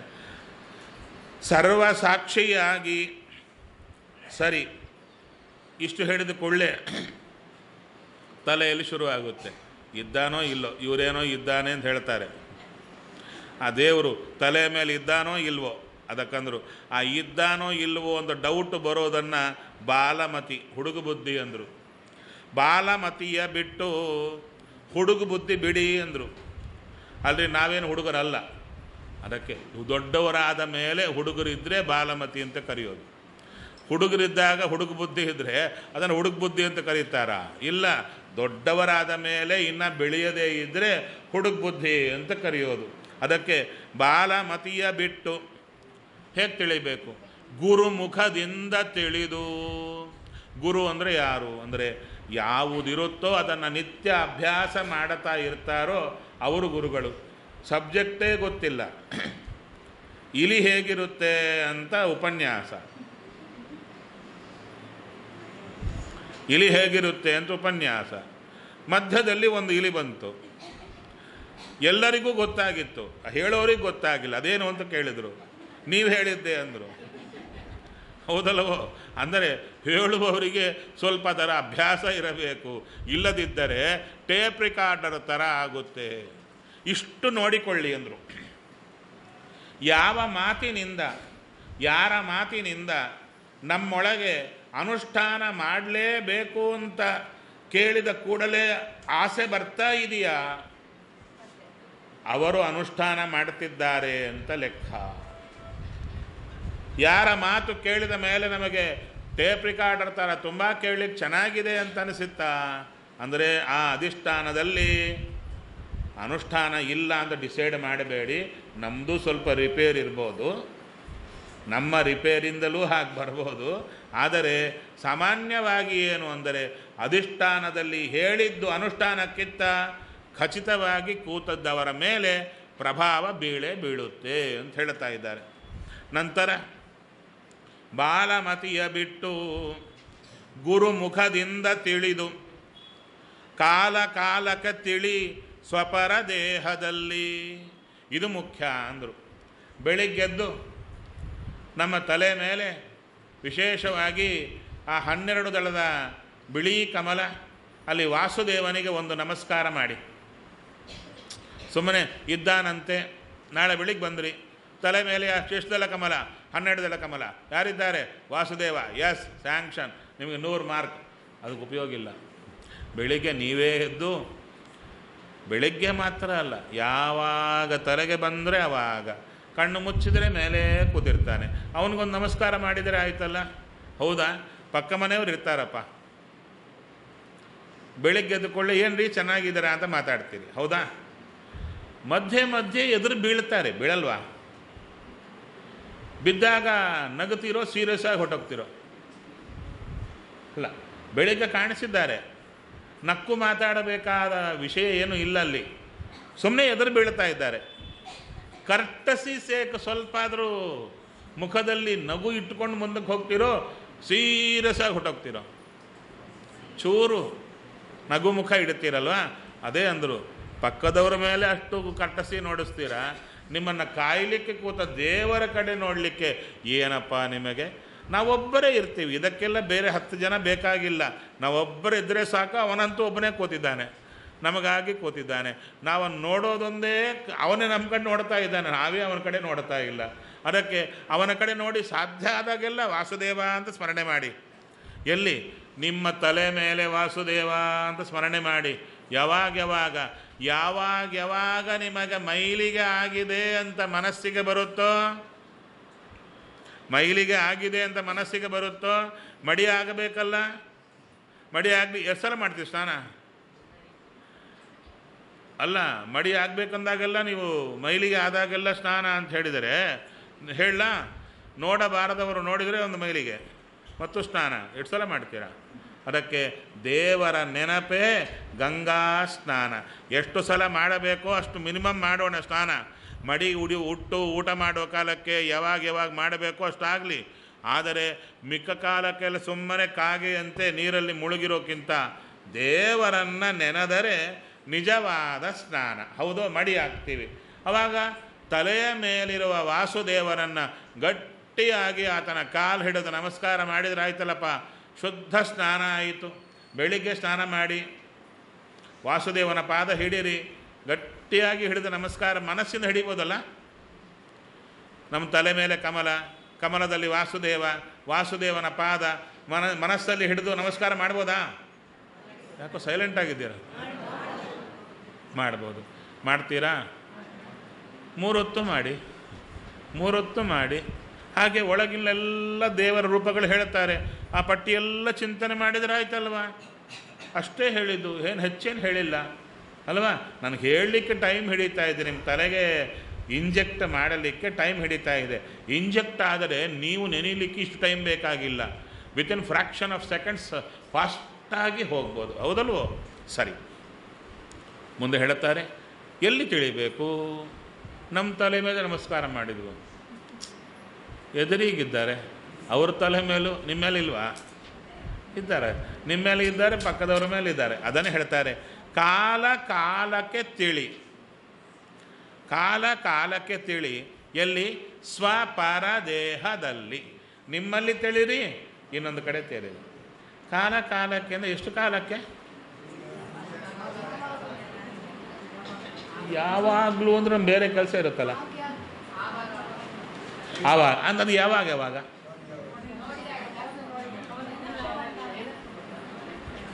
ಅದಕ್ಕೊಂದು ಸೆಟ್ ಕೊಟ್ಟರು, ಟೈಮ್ ಸೆಟಪ್ ಕೊಟ್ಟರು. ಏನದು ಅಂದರೆ ಸೂರ್ಯೋದಯಕ್ಕಿಂತ 2.5 ಗಂಟೆ ಮೊದಲು ಉಷಃಕಾಲ, ನಂತರ ಪ್ರಾತಃ ಕಾಲ, ನಂತರ ಸಂಗಮ ಕಾಲ ಅಂದರೆ ಸೂರ್ಯ ಉದಯಿಸುವ ಕಾಲ ಪ್ರಾತಃ ಕಾಲ, ನಂತರ ಮಧ್ಯಾಹ್ನ ಕಾಲಕ್ಕೂ ಪ್ರಾತಃ ಕಾಲಕ್ಕೂ ಮಧ್ಯೆ ಎಷ್ಟು? ಅದು ಸಂಗಮ ಕಾಲ, ನಂತರ ಮಧ್ಯಾಹ್ನ ಕಾಲ, ನಂತರ ಅಪರಾಹ್ನ ಕಾಲ, ನಂತರ ಸಾಯಂಕಾಲ, ನಂತರ ರಾತ್ರಿ ಕಾಲ. ಈ ರೀತಿಯಲ್ಲಿ ಕಾಲ ಕಾಲ ಕಾಲಕ್ಕೆ ನೆನಿ ಅಂದರು. ಅಂದರೆ ಎಷ್ಟು ಕಾಲಗಳಾಯಿತು ಅಂದರೆ 7 ಕಾಲಗಳು ಕೊಡುತ್ತಾರೆ. ಅದಕ್ಕೆ 7 ಸಾಮ ಪ್ರತಿಪಾದ್ಯ ರೂಪಗಳು ಹೇಳುತ್ತಾರೆ. ಇದೆಲ್ಲ ಚತುರ್ದಶಿಯಲ್ಲಿ ಬರುತ್ತೆ. ಚತುರ್ದಶಿಯಲ್ಲಿ ಬರತಕ್ಕಂಥ ವಿಶೇಷಗಳು. ನೀವು ಚತುರ್ದಶಿ ಕೇಳಿಲ್ಲ ಅಲ್ಲವಾ? ಕೇಳಬೇಕಾದ್ರೆ ಏನು ಮಾಡಬೇಕು? ನಾನೆಲ್ಲಿದ್ದರೆ ಅಲ್ಲಿ ಬಂದು ಪ್ರವಚನ ಕೇಳಬೇಕು, ಅಥವಾ ನೀವಿದ್ದ ಕಡೆ ಬೇಕಾದರೆ ಆ್ಯಪ್ ತೆಗೆದರೆ ಅದರೊಳಗೆ ಚತುರ್ದಶಿ ಪ್ರವಚನ ಅಂತ ಕೂತಿರುತ್ತೆ. ಅದನ್ನು ಚೆನ್ನಾಗಿ ಕೇಳಿ. ಮೊದಲನೇ ಸಲ ಅರ್ಥ ಆಗಲ್ಲ, ABCD ಅರ್ಥ ಆಗಲ್ಲ. 2ನೇ ಸಲ ಕೇಳಿ, 3ನೇ ಸಲ ಕೇಳಿ, 4 ಸಲ ಕೇಳಿದಾಗ ಚೂರು ಚೂರು ಚೂರು ಚೂರು ಅರ್ಥ ಆಗ್ತಾ ಬರುತ್ತೆ. ಅರ್ಥ ಆಗುವಂತೆ ಹೇಳಿದೆ. ಈ ಚೆನ್ನಾಗಿ ಅನುಸಂಧಾನ ಮಾಡಬಹುದು. ಹೆಂಗಸರಿಗೂ ಶಾಸ್ತ್ರದ ಚೌಕಟ್ಟು ಮೀರದಂತೆ ತಿಳಿಸಿಕೊಟ್ಟಿದೆ. ಅದರಲ್ಲಿ ಚತುರ್ದಶಿ ಷೋಡಶಿ ಅನುಸಂಧಾನ ಮಾಡಲಿಕ್ಕೆ ಬರೆಸಿದ್ದನ್ನು ಈ ಲೈಬ್ರರಿಯೊಳಗೆ ಸಿಗುತ್ತೆ. ಅದೇ ನಿಮ್ಮ ಕೈಯಲ್ಲಿ ಒಂದಿದೆ. ಯಾವುದು? ಸುಳಾದಿ ಇದೆ. ವಿಶೇಷವಾದ್ದೆಲ್ಲ ಅದರಲ್ಲಿದೆ. ಅದು ಇಟ್ಟುಕೊಂಡು ನೀವು ಚಿಂತನೆ ಮಾಡಿದರೆ ನಿಮಗೆಲ್ಲ ಚೆನ್ನಾಗಿ ಬರುತ್ತೆ. ಸರಿಯಾ? ನಂತರ ಮುಂದೆ ಹೇಳುತ್ತಾರೆ, ಕಾಲ ಕಾಲಕ್ಕೆ ತಿಳಿ ಸ್ವಪರ ದೇಹದಲ್ಲಿ. ಎಷ್ಟು ಕಾಲದಲ್ಲಿ ತಿಳಿಯಬೇಕು ಅಂತ ಗೊತ್ತಾಯ್ತಲ್ಲ? 7 ಕಾಲಗಳು. ಹೌದಾ? ನಂತರ ಕೂಳ ಜನರಿಗೆ ಕುರುಹು ಕಾಣಿಸದಲೇ ಇಲ್ಲಿ ಬರುತ್ತೆ. ನೀವೇನೋ ಚಿಂತನೆ ಮಾಡ್ತಾ ಇದ್ದೀರಪ್ಪ, ಚಿಂತನೆ ಮಾಡೋ ಕಾಲಕ್ಕೆ ನೀವು ಸೀರಿಯಸ್ ಆಗಿರ್ತೀರಲ್ವ, ಸೀರಿಯಸ್ ಆಗಿ ಚಿಂತನೆ ಮಾಡ್ತೀರಿ. ಆವಾಗ ಮುಖವೂ ಸ್ವಲ್ಪ ಸೀರಿಯಸ್ ಆಗಿರುತ್ತೆ. ಅಂದರೆ ನೀವೇನೋ ಮಾಡ್ತಾ ಇದ್ದೀರಿಂದ ಇನ್ನೊಬ್ರು ಗೊತ್ತಾಗುತ್ತದು. ಅವರು ಕೇಳ್ತಾರೆ, ಪಕ್ಕದವ್ರು ಇರ್ತಾರೆ, ಏನ್ರಿ ಏನೋ ಒಳಗೊಳಗೆ ಏನೋ ಮಾಡ್ತಿದ್ದೀರಾ? ಅವನಿಗೆ ಸುಮ್ಮನೆ ಇರ್ತೀರಾ? ಹೌದ್ರಿ, ನಮ್ಮ ಆಚಾರ್ಯ ಹೇಳ್ಕೊಟ್ಟಿದ್ದಾರೆ. ಏನು ಹೇಳ್ಕೊಟ್ರು? ಅಯ್ಯೋ ಇದು ತಲೆ ಮೇಲೆ ಅಯ್ಯೋ ರಾಮ, ಆ ತಲೆ ಮೇಲೆ ತಲೆ ಕೆಳಗೆ ಇದೇನ್ರಿ ಹುಚ್ಚು? ಅವೇನೋ ಹೇಳ್ಕೊಡ್ತಾರೆ, ಅವೆಲ್ಲ ಮಾಡಬೇಡಿ. ಅನವಸರ ತಲೆ ಕೆಟ್ಟಂಥದ್ದು. ಸುಮ್ಮನೆ ಅಲ್ಲಿ ದಳವಂತೆ, ಅಲ್ಲಿ ದೇವರಂತೆ, ಇವರಂತೆ, ಆ ರೂಪ ಅಂತೆ, ಎಲ್ಲ ಅನವಸರ ತಲೆ ಕೆಡಿಸೋ ವ್ಯಾಪಾರ. ಯಾವುದು ಬೇಡ, ಪ್ರಶಾಂತ ಊಟ ಮಾಡಿ ಕೂತ್ಕೊಳ್ಳಿ. ಕೂಳ ಜನರಿಗೆ ಇದು ಯಾಕೆ ಬಂತ್ರಿ? ಅವ್ರು ನಿಮ್ಮ ಹತ್ರ ಯಾಕೆ ಬಂದರು? ನೀವು ಮಾಡೋದೆಲ್ಲ ಗೊತ್ತಾಗೋಕೆ ಮಾಡಿದ್ದಕ್ಕೆ ತಾನೆ. ಅವ್ರಿಗೆ ಯಾರಿಗೆ ಗೊತ್ತಾಗದಂತೆ ನಿಮ್ಮ ಪಾಡಿಗೆ ನೀವು ಮಾಡಿಕೊಂಡಿದ್ರೆ ನಿಮ್ಮ ತಂಟೆಗೆ ಯಾರಾದ್ರು ಬರ್ತಾರಾ? ಬರಲ್ಲಲ್ಲ. ನೀವು ಮಾಡೋದು ಇನ್ನೊಬ್ಬರಿಗೆ ತೋರಬೇಕು ಅಂತ ಹಂಬಲ ಬಂತ, ನಿಮ್ಮ ತಲೆ ಮೇಲೆ ಕಲ್ಲು ಬೀಳುತ್ತೆ. ಕೊನೆಗೆ ಯಾವ ಹಂತಕ್ಕೆ ಹೋಗುತ್ತೆ ಅಂದರೆ, ಒಬ್ಬರು ಯಾರಿಗೂ ಹೇಳ್ತಾ ಇದ್ರು, ಹರಿಕಥಾಮೃತ ಸಾರ ಹೆಂಗಸರೆಲ್ಲ ಹೇಳ್ತಾ ಇದ್ದಾರಪ್ಪ, ಇದು ಯಾಕೋ ತಪ್ಪಿದು. ಹರಿಕಥಾಮೃತ ಸಾರ ಹೆಂಗಸರು ಹೇಳಬಾರ್ದು ಅಂದರು. ಇದು ಬರ್ತಾ ಇದೆ. ಸುಮ್ಮನೆ ಹೇಳಿಲ್ಲ, ಬಂದಿಲ್ಲ ನಮ್ಮ ಬಂದಿದೆ ಹೊಸ ರೂಲ್. ಹರಿಕಥಾಮೃತ ಸಾರ ಹೇಳಬಾರ್ದು, ಲಕ್ಷ್ಮೀ ಶೋಭಾನೇ ಹೇಳಬಾರ್ದು. ಯಾಕೆ ಅಂತೀರಾ? ಅದರೊಳಗೆ ವೇದದ ಮಾತುಗಳು ಬರುತ್ತೆ. ಏನು? ಹರಿಕಥಾಮೃತ ಸಾರದಲ್ಲಿ ಬರುತ್ತೆ. ಯಾವುದಪ್ಪ? ದ್ವಾಸುಪರ್ಣ ಶ್ರುತಿ ವಿನುತ. ಇನ್ನೊಂದು ಬರುತ್ತೆ, ಜನಿತೋಥ ವಿಷ್ಣು ಎಂಬ ಶ್ರುತಿ ಪ್ರತಿಪಾದ್ಯನೆಮ್ಮಡೊನೆ ಜಾತನ ಆಗುವ. ಜನಿತೋಥ ವಿಷ್ಣು ವೇದದ ತುಂಡು ಬಂತು. ಹಾಗೆ ಇಡೀ ಲಕ್ಷ್ಮೀ ಶೋಭಾನೆ ತುಂಬ ವೇದದ ಮಂತ್ರಗಳ ಚಿಕ್ಕ ಚಿಕ್ಕ ಚಿಕ್ಕ ಚಿಕ್ಕ ತುಂಡುಗಳು ಬರ್ತಾ ಇವೆ. ಆದ್ದರಿಂದ ಲಕ್ಷ್ಮೀ ಶೋಭಾನೆ ಹೆಂಗಸರು ಹೇಳಬಾರ್ದು, ಹರಿಕಥಾಮೃತಸಾರ ಹೆಂಗಸರು ಹೇಳಬಾರ್ದು. ನೀವಿಷ್ಟ ನೋಡ್ಕೊಳ್ಳಿ. ಅದಕ್ಕೆ ಯಾಕೆ ಬಂತು? ನೀವೆಲ್ಲ ಗುಂಪು ಗುಂಪು ಕಟ್ಕೊಂಡು ಎಲ್ಲ ಹೇಳಿದ್ದಕ್ಕೆ ನಿಮ್ಮ ಕಣ್ಣು ಬೇಕು. ನಿಮ್ಮ ಪಾಡಿಗೆ ನೀವು ಒಬ್ಬರೇ ಕೂತ್ಕೊಂಡು ಹೇಳ್ಕೊಂಡಿದ್ರೆ ನಿಮ್ಮ ಕಡೆ ಯಾರು ನೋಡ್ತಾನೇ ಇದ್ದಿಲ್ಲ. ನೀವು ಸುಮ್ಮನೆ ಹೆಚ್ಚಿಗೆ ಮಾಡಿ ಗಲಾಟೆ ಮಾಡಿ ಎಲ್ಲ ಮಾಡಿದ್ದಕ್ಕೆ ಎಲ್ಲರ ಕಣ್ಣು ನಿಮ್ಮ ಮೇಲೆ ಬಿತ್ತು. ಹೇಗಾದರೂ ಸರಿ ತಪ್ಪಿಸ್ಬೇಕು ಇವರಿಂದ ಅಂಥೇಳಿ ಯಾವುದೋ ಒಂದು ಅಸ್ತ್ರ ಪ್ರಯೋಗ ಆಗುತ್ತೆ. ಹಾಗಾದರೆ ಅದಕ್ಕೆ ನಿರ್ಣಯ ಹೇಗೆ? ವೇದದ ಮಾತುಗಳು ಚಿಕ್ಕ ಚಿಕ್ಕ ತುಂಡುಗಳು ಬರ್ತಾ ಇದೆಯಲ್ಲ, ಅದು ಬಂದಿರತಕ್ಕಂಥ ಆ ಹರಿಕಥಾಮೃತ ಸಾರ ಅಥವಾ ಏನು ವಿಶೇಷವಾದ ಲಕ್ಷ್ಮೀ ಶೋಭಾನೆ ಇತ್ಯಾದಿಗಳು ಹೆಂಗಸರು ಹೇಳ್ಬೋದಾ ಇಲ್ವಾ? ಯಾರು ಹೇಳಬೇಕು? ಅವರು ಹೇಳಬಾರ್ದು ಅಂತ ಹೇಳ್ತಾರೆ. ಅದಕ್ಕೊಂದು ಇದಿದೆ, ಏನು ವೇದದ ಮಂತಿದೆ ಅಂತ. ವೇದದ ಮಾತೆ ಕೂತಿದೆ, ಸಾರ ಅಲ್ಲ, ವೇದದ ಮಾತೆ ಕೂತಿದೆ.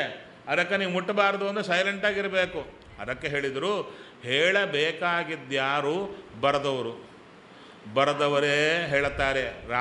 ಜಗನ್ನಾಥದಾಸರು ಹೇಳುತ್ತಾರೆ, ಸತಿಪತಿ ಇಬ್ಬರು ಸೇರಿ ಹೇಳಿದರೆ ಅಂತ ಸ್ಪಷ್ಟವಾಗಿ ಶ್ರೀಧ ವಿಠ್ಠಲರು ಅದಕ್ಕೆ ಅಪ್ಪಣೆ ಕೊಡುತ್ತಾರೆ. ಇಬ್ಬರು ಕೂಡ ಜಗತ್ತಿಗೆ ಮನೋಹರರಾಗಿ ಅಂತಾರೆ.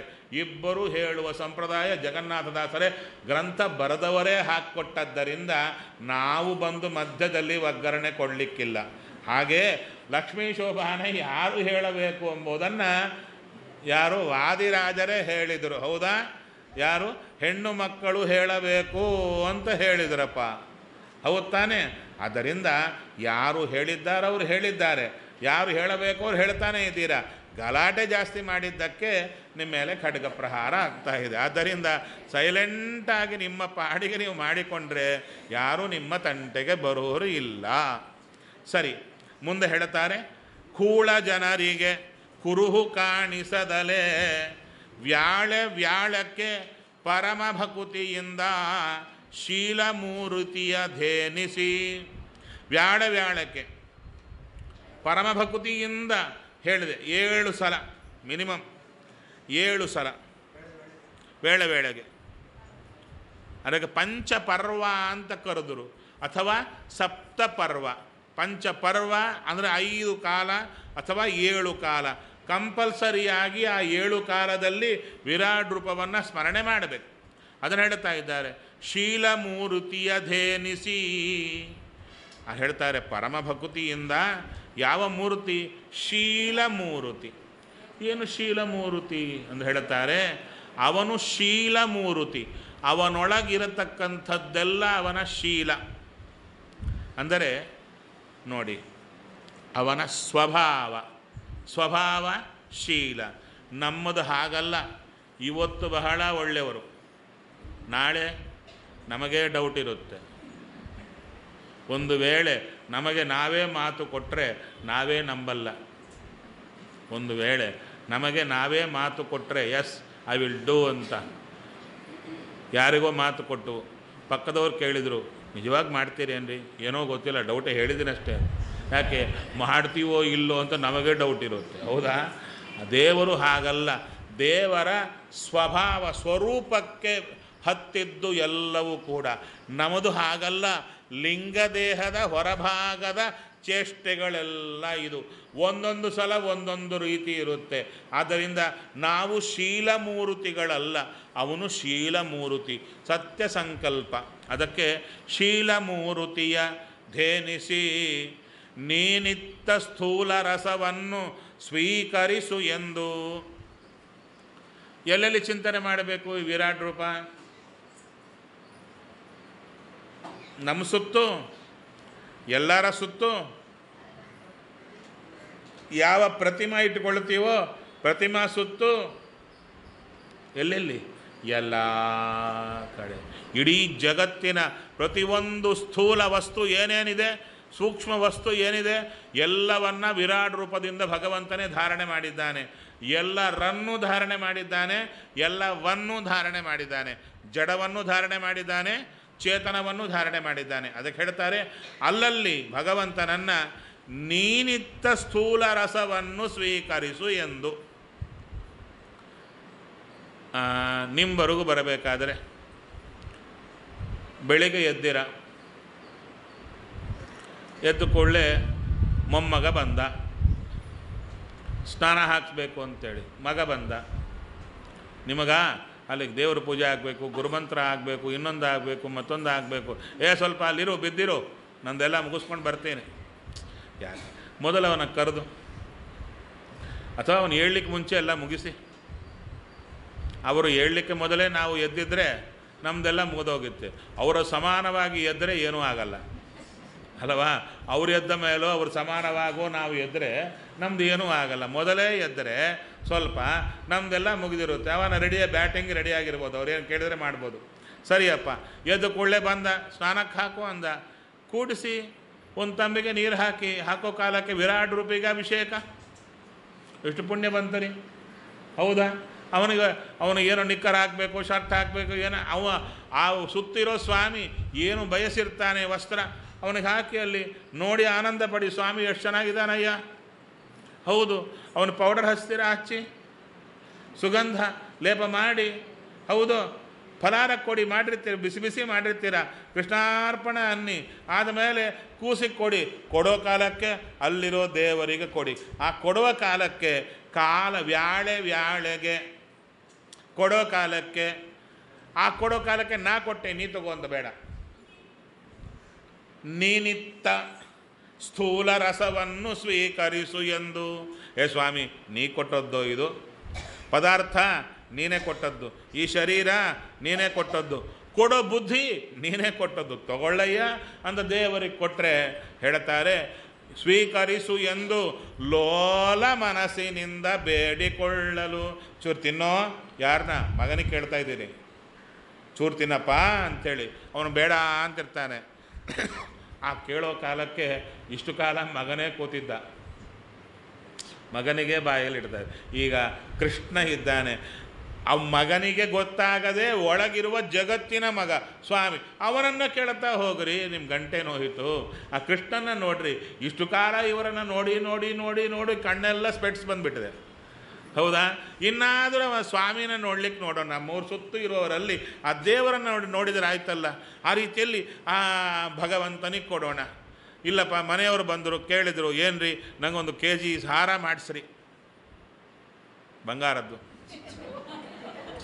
ಬೇರಪ್ಪ, ನಿಮ್ಮ ತಕ್ಕಂತೆ ಒಂದು ಸರ ಮಾಡಿಸ್ರಿ ಅಂದರು. ಮಾಡಿಸ್ಲೇಬೇಕಲ್ಲ, ಹೋಗಿದ್ದೀರಾ, ತಂದಿದ್ದೀರಾ, ಎಲ್ಲ ಆಯಿತು. ಆ ಮಾಡಿಸೋ ಕಾಲಕ್ಕೂ ಸಂಕಲ್ಪ ನಮ್ಮ ಆಕೆಗೆ ಅಂತ, ಹೌದಾ? ಅದರಲ್ಲಿ ಪಕ್ಕದವ್ರು ಬರ್ತಾರೆ ಯಾರೊಬ್ಬರು, ಏನ್ರಿ ಇಂಥ ಪರಿ ತೊಗೊಂಡ್ಬಿಡ್ತಾ ಇದ್ದೀರಾ? ಅವಾಗೇ ಪ್ರತ್ಯಕ್ಷ ಅವರು, ನೀವಾ ಸೀಕ್ರೆಟಾಗಿ ತೊಗೋಬೇಕು ಅಂತ ಹೋಗಿರ್ತೀರ. ಅವರು ನಿಮ್ಮನ್ನು ಮಾತಾಡಿಸಲಿಕ್ಕೆ ಆ ಅಂಗಡಿಯಲ್ಲಿ ಅಲ್ಲೇ ಪ್ರತ್ಯಕ್ಷ ಆಗಿರ್ತಾರೆ. ಅಪ್ಪ ಬಂದ್ರಲ್ಲ ಅಂತ ನೋಡ್ತಾ ಇರ್ತೀರ. ಅವರು ಕೇಳ್ತಾರೆ, ಏನೋ ಸರ ತೊಗೊಂಡಾಗಿದೆ?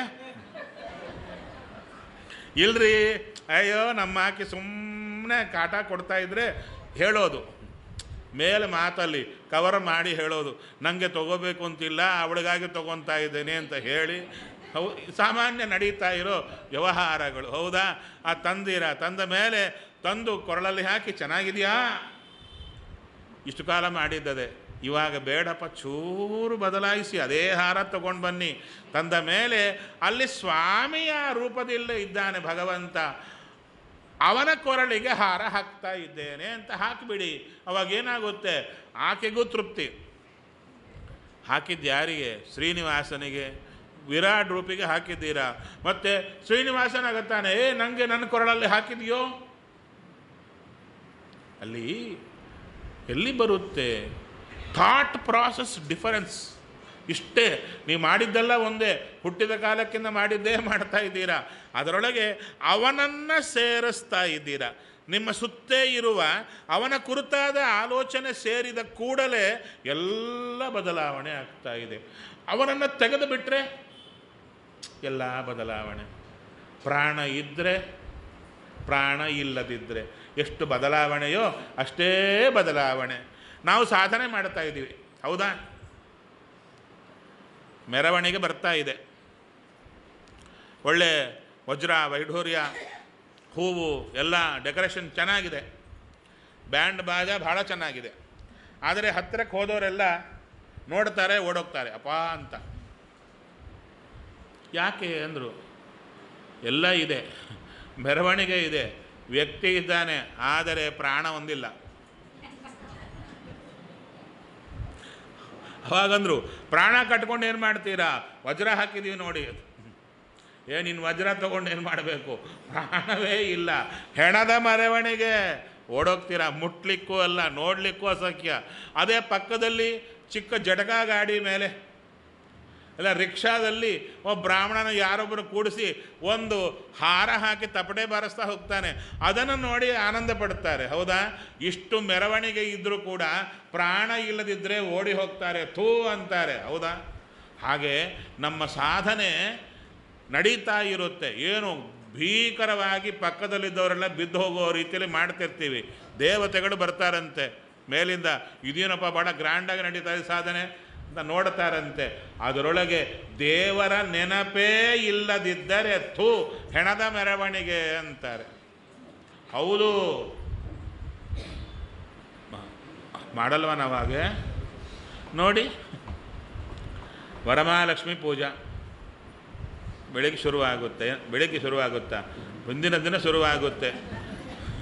ಆ ತಂಬಿಗೆ ತೆಗಿ, ಆ ಹಾರ, ಯಾವ ಹಾರ ಹಾಕಬೇಕು ಅಂತ ಸೆಲೆಕ್ಷನ್, ಎಷ್ಟೆಷ್ಟು ಹಾರ ಹಾಕಬೇಕು, ಮೂಗುತಿ ಯಾವ ಇಡಬೇಕು, ಮುಖರ ಯಾವುದು ಇಡಬೇಕು, ಏನೇ ಹೆರಳೆ. ಅಯ್ಯೋ ರಾಮ, ಲಕ್ಷ್ಮೀದೇವಿಯನ್ನು ಹೇಗೆ ಚಿಂತನೆ ಮಾಡಬೇಕು, ಆಕೆ ಗುಣಚಿಂತನೆ ಏನು, ಈ ಚಿಂತನೆ ಇರಲ್ಲ. ಆ ತಂಬಿಗೆ ಯಾವುದು ಇಡಬೇಕು, ತೆಂಗಿನಕಾಯಿ ಯಾವುದು ಇಡಬೇಕು, ಆ ತೆಂಗಿನಕಾಯಿ ಸೈಜ್ ಎಷ್ಟಿರಬೇಕು, ಆ ಒಳಗೆ ಏನು ಹಾಕಬೇಕು, ಹೊರಗೇನು ಹಾಕಬೇಕು, ಆ ಇಟ್ಟ ಕಾಲಕ್ಕಿಂತ ತೆಂಗಿನಕಾಯಿ ಬೀಳುತ್ತೋ ಏನೋ ಅಂತ ಆ ಟೆನ್ಷನು ಎಲ್ಲ ಸರಿಯಾಗಿ ಕೂಡಿಸಿ. ಏನಮ್ಮ ಕರೆಕ್ಟಾಗಿ ಹೇಳ್ತಾ ಇದ್ದೀನಾ? ಆದ ಮೇಲೆ ಆ ಆಚಾರ ಬಂದ ಮೇಲೆ ಅಮ್ಮ ಲಕ್ಷ್ಮೀದೇವಿಯನ್ನು ಆವಾಹಯಾಮಿ ಅಂದ ಕೂಡಲೇ ಪಟ್ ಅಂತ ಮಂತ್ರಾಕ್ಷತೆ ಹಾಕ್ತಾ ಇರ್ತೀವಿ. ಪಕ್ಕದಲ್ಲಿ ನೋಡಲ್ಲಿ ಉಪ್ಪು ಜಾಸ್ತಿ ಹಾಕ್ತಾನೋ, ಅಡಿಗೆ ಮೇಲೆ ತಲೆ, ಬಂದವರ ಮೇಲೆ ತಲೆ, ಅವರು ಬರ್ತಿರ್ತಾರೆ. ಎಲ್ಲಿ ನಿಮ್ಮ ಲಕ್ಷ್ಮೀದೇವಿ ನೋಡ್ರಿ, ಎಲ್ಲಿ ಆ ಸರದ ಮೇಲೆ ತಂಬಿಗೆ, ಅದರ ಮೇಲಿಟ್ಟ ತೆಂಗಿನಕಾಯಿಗೆ ಹೆಸರು ಲಕ್ಷ್ಮೀದೇವಿ. ಒಳಗಿದ್ದ ಲಕ್ಷ್ಮೀದೇವಿ ನೋಡ್ತಿರ್ತಾಳೆ, ನನ್ನ ಮುಖ ಯಾರು ನೋಡ್ತಾ ಇಲ್ಲ, ಆ ತಂಬಿಗೆ ನೋಡಿ ಹೋಗ್ತಾರಲ್ಲ ಎಲ್ಲರೂ, ಇದೇನು ಪೂಜಾ ಅಂತ. ಹೌದು, ದೇವರ ನೆನಪಿಲ್ಲದೇನೆ ದೇವರ ಪೂಜಾ ಮಾಡೋದರಲ್ಲಿ ಎಕ್ಸ್ಪರ್ಟ್ ಆಗಿರ್ತೇವೆ ನಾವು. ಅದಕ್ಕೆ ಹೇಳುತ್ತಾರೆ, ಪೂಜಾ ಅಂದರೆ ಅವರ ನೆನಪು ಪ್ರಧಾನ. ಅವರ ನೆನಪೇ ಇಲ್ಲದೆ ಏನು ಸುಮ್ಮನೆ ಮೆಕ್ಯಾನಿಕಲ್ ಆಗಿ ನಮಗೆ ಸಿಕ್ಕದ್ದೆಲ್ಲ ಅವರ ಮೇಲೆ ಹಾಕಲಿಕ್ಕೆ ಅದನ್ನು ಪೂಜಾ ಅಂತ ಕರೆಯಲ್ಲ. ಅದಕ್ಕೆ ಹೇಳುತ್ತಾರೆ, ಲೋಲ ಮನಸ್ಸಿನಿಂದ ಬೇಡಿಕೊಳ್ಳಲು ಹರಿ ವಾಲಗ ಸಹವಾಗಿ ಪ್ರೀತನಾಗಿ. ದೇವರು ದೇವರ ವಾಲಗ. ವಾಲಗ ಅಂದರೆ ಪರಿವಾರ ಅಂತ. ಮಾಮೂಲಾಗಿ ವಾಲಗ ಕರ್ಕೊಂಡು ಬನ್ನಿ ಅಂತಾರೆ, ಅಂದರೆ ಮೇಳದವರು. ಈ ವಾಲಗ ಅಲ್ಲ, ದೇವರ ವಾಲಗ ಅಂದರೆ ದೇವರ ಪರಿವಾರ. ವಾಲಗ ಸಹವಾಗಿ ಪ್ರೀತನಾಗಿ, ತನ್ನವರಿಂದ ಕೂಡಿಕೊಂಡು ಪ್ರೀತನಾಗ್ತಾನಂತೆ. ಯಾವುದಕ್ಕೆ? ಲೋಲ ಮನಸ್ಸಿನಿಂದ ಬೇಡಿಕೊಳ್ಳಲು. ದೇವರನ್ನ ಪ್ರಾರ್ಥನೆ ಮಾಡಿದರೆ ಪ್ರೀತನಾಗ್ತಾನಂತೆ. ಆಲಸವಿಲ್ಲದಲೇ, ಇಮ್ಮಿಡಿಯೇಟ್ ಸ್ಯಾಂಕ್ಷನ್. ನೀವು ಕೊಟ್ಟದ್ದೆಷ್ಟು? ತೃಣ. ಆಲಸವಿಲ್ಲದಲೇ ತೃಣ ಮೇರು ಮಾಡಿ. ಹೇಗ್ರಿ ಮಾಡ್ತಾನೆ? ಹೇಳುತ್ತಾನೆ, ನಂಗೆ ಕೊಟ್ಟಿಯಲ್ಲ, ಈ ರೂಪದಿಂದ ಕೊಟ್ಟಿಯಲ್ಲ, ನಾನು ಯಾರು ಗೊತ್ತಾ? ವಿರಾಟ್ ರೂಪಿ. ನೀನು ಚೂರು ಕೊಟ್ಟರು ಅಷ್ಟು ರೂಪಗಳಿಂದ ಸ್ವೀಕಾರ ಮಾಡುತ್ತೇನೆ. ಸ್ವೀಕಾರ ಮಾಡಿ ನೀ ಕೊಟ್ಟದ್ದೇನೋ ಒಂದೇ, ನಾ ತಗೊಂಡದ್ದು 1000 ಕೈಗಳಿಂದ ತಗೊಂಡು ಅನಂತ ಕೈಗಳಿಂದ ಕೊಡುತ್ತಾನೆ. ಅದಕ್ಕೆ ಹಿಂದಿಯಲ್ಲಿ ಒಂದು ಗಾದೆ ಮಾತಿದೆ, ಭಗವಾನ್ ದಿಯಾ ತೋ ಛಪ್ಪರ್ ಫಾಡ್ಕೆ ದೇತಾ ಹೈ ಅಂತ. ಅರ್ಥ ಆಯಿತು? ಭಗವಾನ್ ದಿಯಾ ತೋ, ದೇವರು ಕೊಟ್ಟರೆ ಹೇಗೆ ಕೊಡ್ತಾನೆ? ಆಕಾಶ ಸೀಳಿ ಕೊಡ್ತಾನಂತೆ. ಕೈ ಹಿಡಿಲಿಕ್ಕೆ ನಮಗಾಗಲ್ಲ. ಆಲಸವಿಲ್ಲದಲೆ ತೃಣಮೇರು ಮಾಡಿ ತನ್ನ ಆಲಯದಲ್ಲಿ ವಾಸ ಮಾಡಿಸುವನು. ತನ್ನ ವೈಕುಂಠದಲ್ಲೇ ವಾಸ ಮಾಡುವಂತೆ ಮಾಡಿಬಿಡ್ತಾನೆ ಭಗವಂತ. ಸರಿಯಾಗಿ ಮಾಡಿದರೆ ಮುಂದಿದ್ದಾರಲ್ಲ, ಹೇಳಲ ಬುದ್ಧಿಯಿಂದ ಇದನ್ನು ತಿಳಿಯದಲೆ. ಇಷ್ಟು ಹೇಳಿದರೂ ಕೂಡ ಸಾಕ್ಬಿಡ್ರಿ, ಇವೆಲ್ಲ ಸುಮ್ಮನೆ ಏನೋ ಗೋಳು ಹೇಳ್ತಾ ಇರ್ತಾರೆ, ಇವೆಲ್ಲ ತಲೆಗೆ ಇಟ್ಕೋಬಾರ್ದು ಅಂತ ನಾನಾ ದಾನ ಧರ್ಮ ಮಾಡಿದ್ದೆ, ಒಳಗೆ ಅನುಸಂಧಾನ ಮಾತ್ರ ಇರಲ್ಲ. ಈ ಅನುಸಂಧಾನ ಯಾವುದೂ ಇರಲ್ಲ, ದೇವರ ನೆನಪು ಇರಲ್ಲ, ಮಾಡಿದ್ದೇ ಮಾಡಿದ್ದು. ಅದಕ್ಕೆ ಹೇಳುತ್ತಾರೆ, ಹೇಳಲ ಬುದ್ಧಿಯಿಂದ ಇದನ್ನು ತಿಳಿಯದಲೆ ಸಾಲು ಕೋಟಿಗೆ ಅನ್ನವಿತ್ತೆನೆಂದು ಬಾಲಮತಿಗಾನು ಬರಿದೆ ಅಹಂಕಾರದಲ್ಲಿ ಪ್ರಲಾಪಿಸಿದರೆ ಹರಿತುಷ್ಟನಾಹನೆ. ಸಾವಿರಾರು ಜನಕ್ಕೆ ಊಟಕ್ಕೆ ಹಾಕಿ ನಾ ಹಾಕ್ದೆ ಅಂದರೆ ದೇವರಿಗೆ ಸಂತೋಷ ಆಗತ್ತೇನೋ, ನಿನಗೆ ಅಹಂಕಾರ ಬರುತ್ತಷ್ಟೇ. ಆದ್ದರಿಂದ ಈ ಒಳಗೆ ಅನುಸಂಧಾನವನ್ನು, ಅಂದರೆ ನಮ್ಮೊಳಗೆ ಹೇಗೆ ಭಗವಂತ ಇದ್ದಾನೆ ಎಂಬುದು ತಿಳಿದು ಆ ಭಗವಂತನನ್ನು ನೆನೆದು ಮಾಡಿದ ಕರ್ಮವೇ ಭಗವಂತನಿಗೆ ಪ್ರೀತಿಕರ ಅಂತ ಹೇಳ್ತಾರೆ. ವ್ಯಾಳವ್ಯಾಘ್ರನಾಮ ಗುರು ವಿಜಯ ವಿಠ್ಠಲರೇಯನ ಲೀಲೆ ಇನಿತೆಂದು ಸ್ಮರಿಸಿ ಬದುಕೋ. ಭಗವಂತನಿಗೆ ವ್ಯಾಳವ್ಯಾಘ್ರ ಅಂತ ಹೆಸರು. ಯಾಕೆ ವ್ಯಾಳ ವ್ಯಾಘ್ರ ಅಂತ? ವ್ಯಾಳ ಅಂದರೆ ಯಾವುದು? ವ್ಯಾಳ ಅಂದರೆ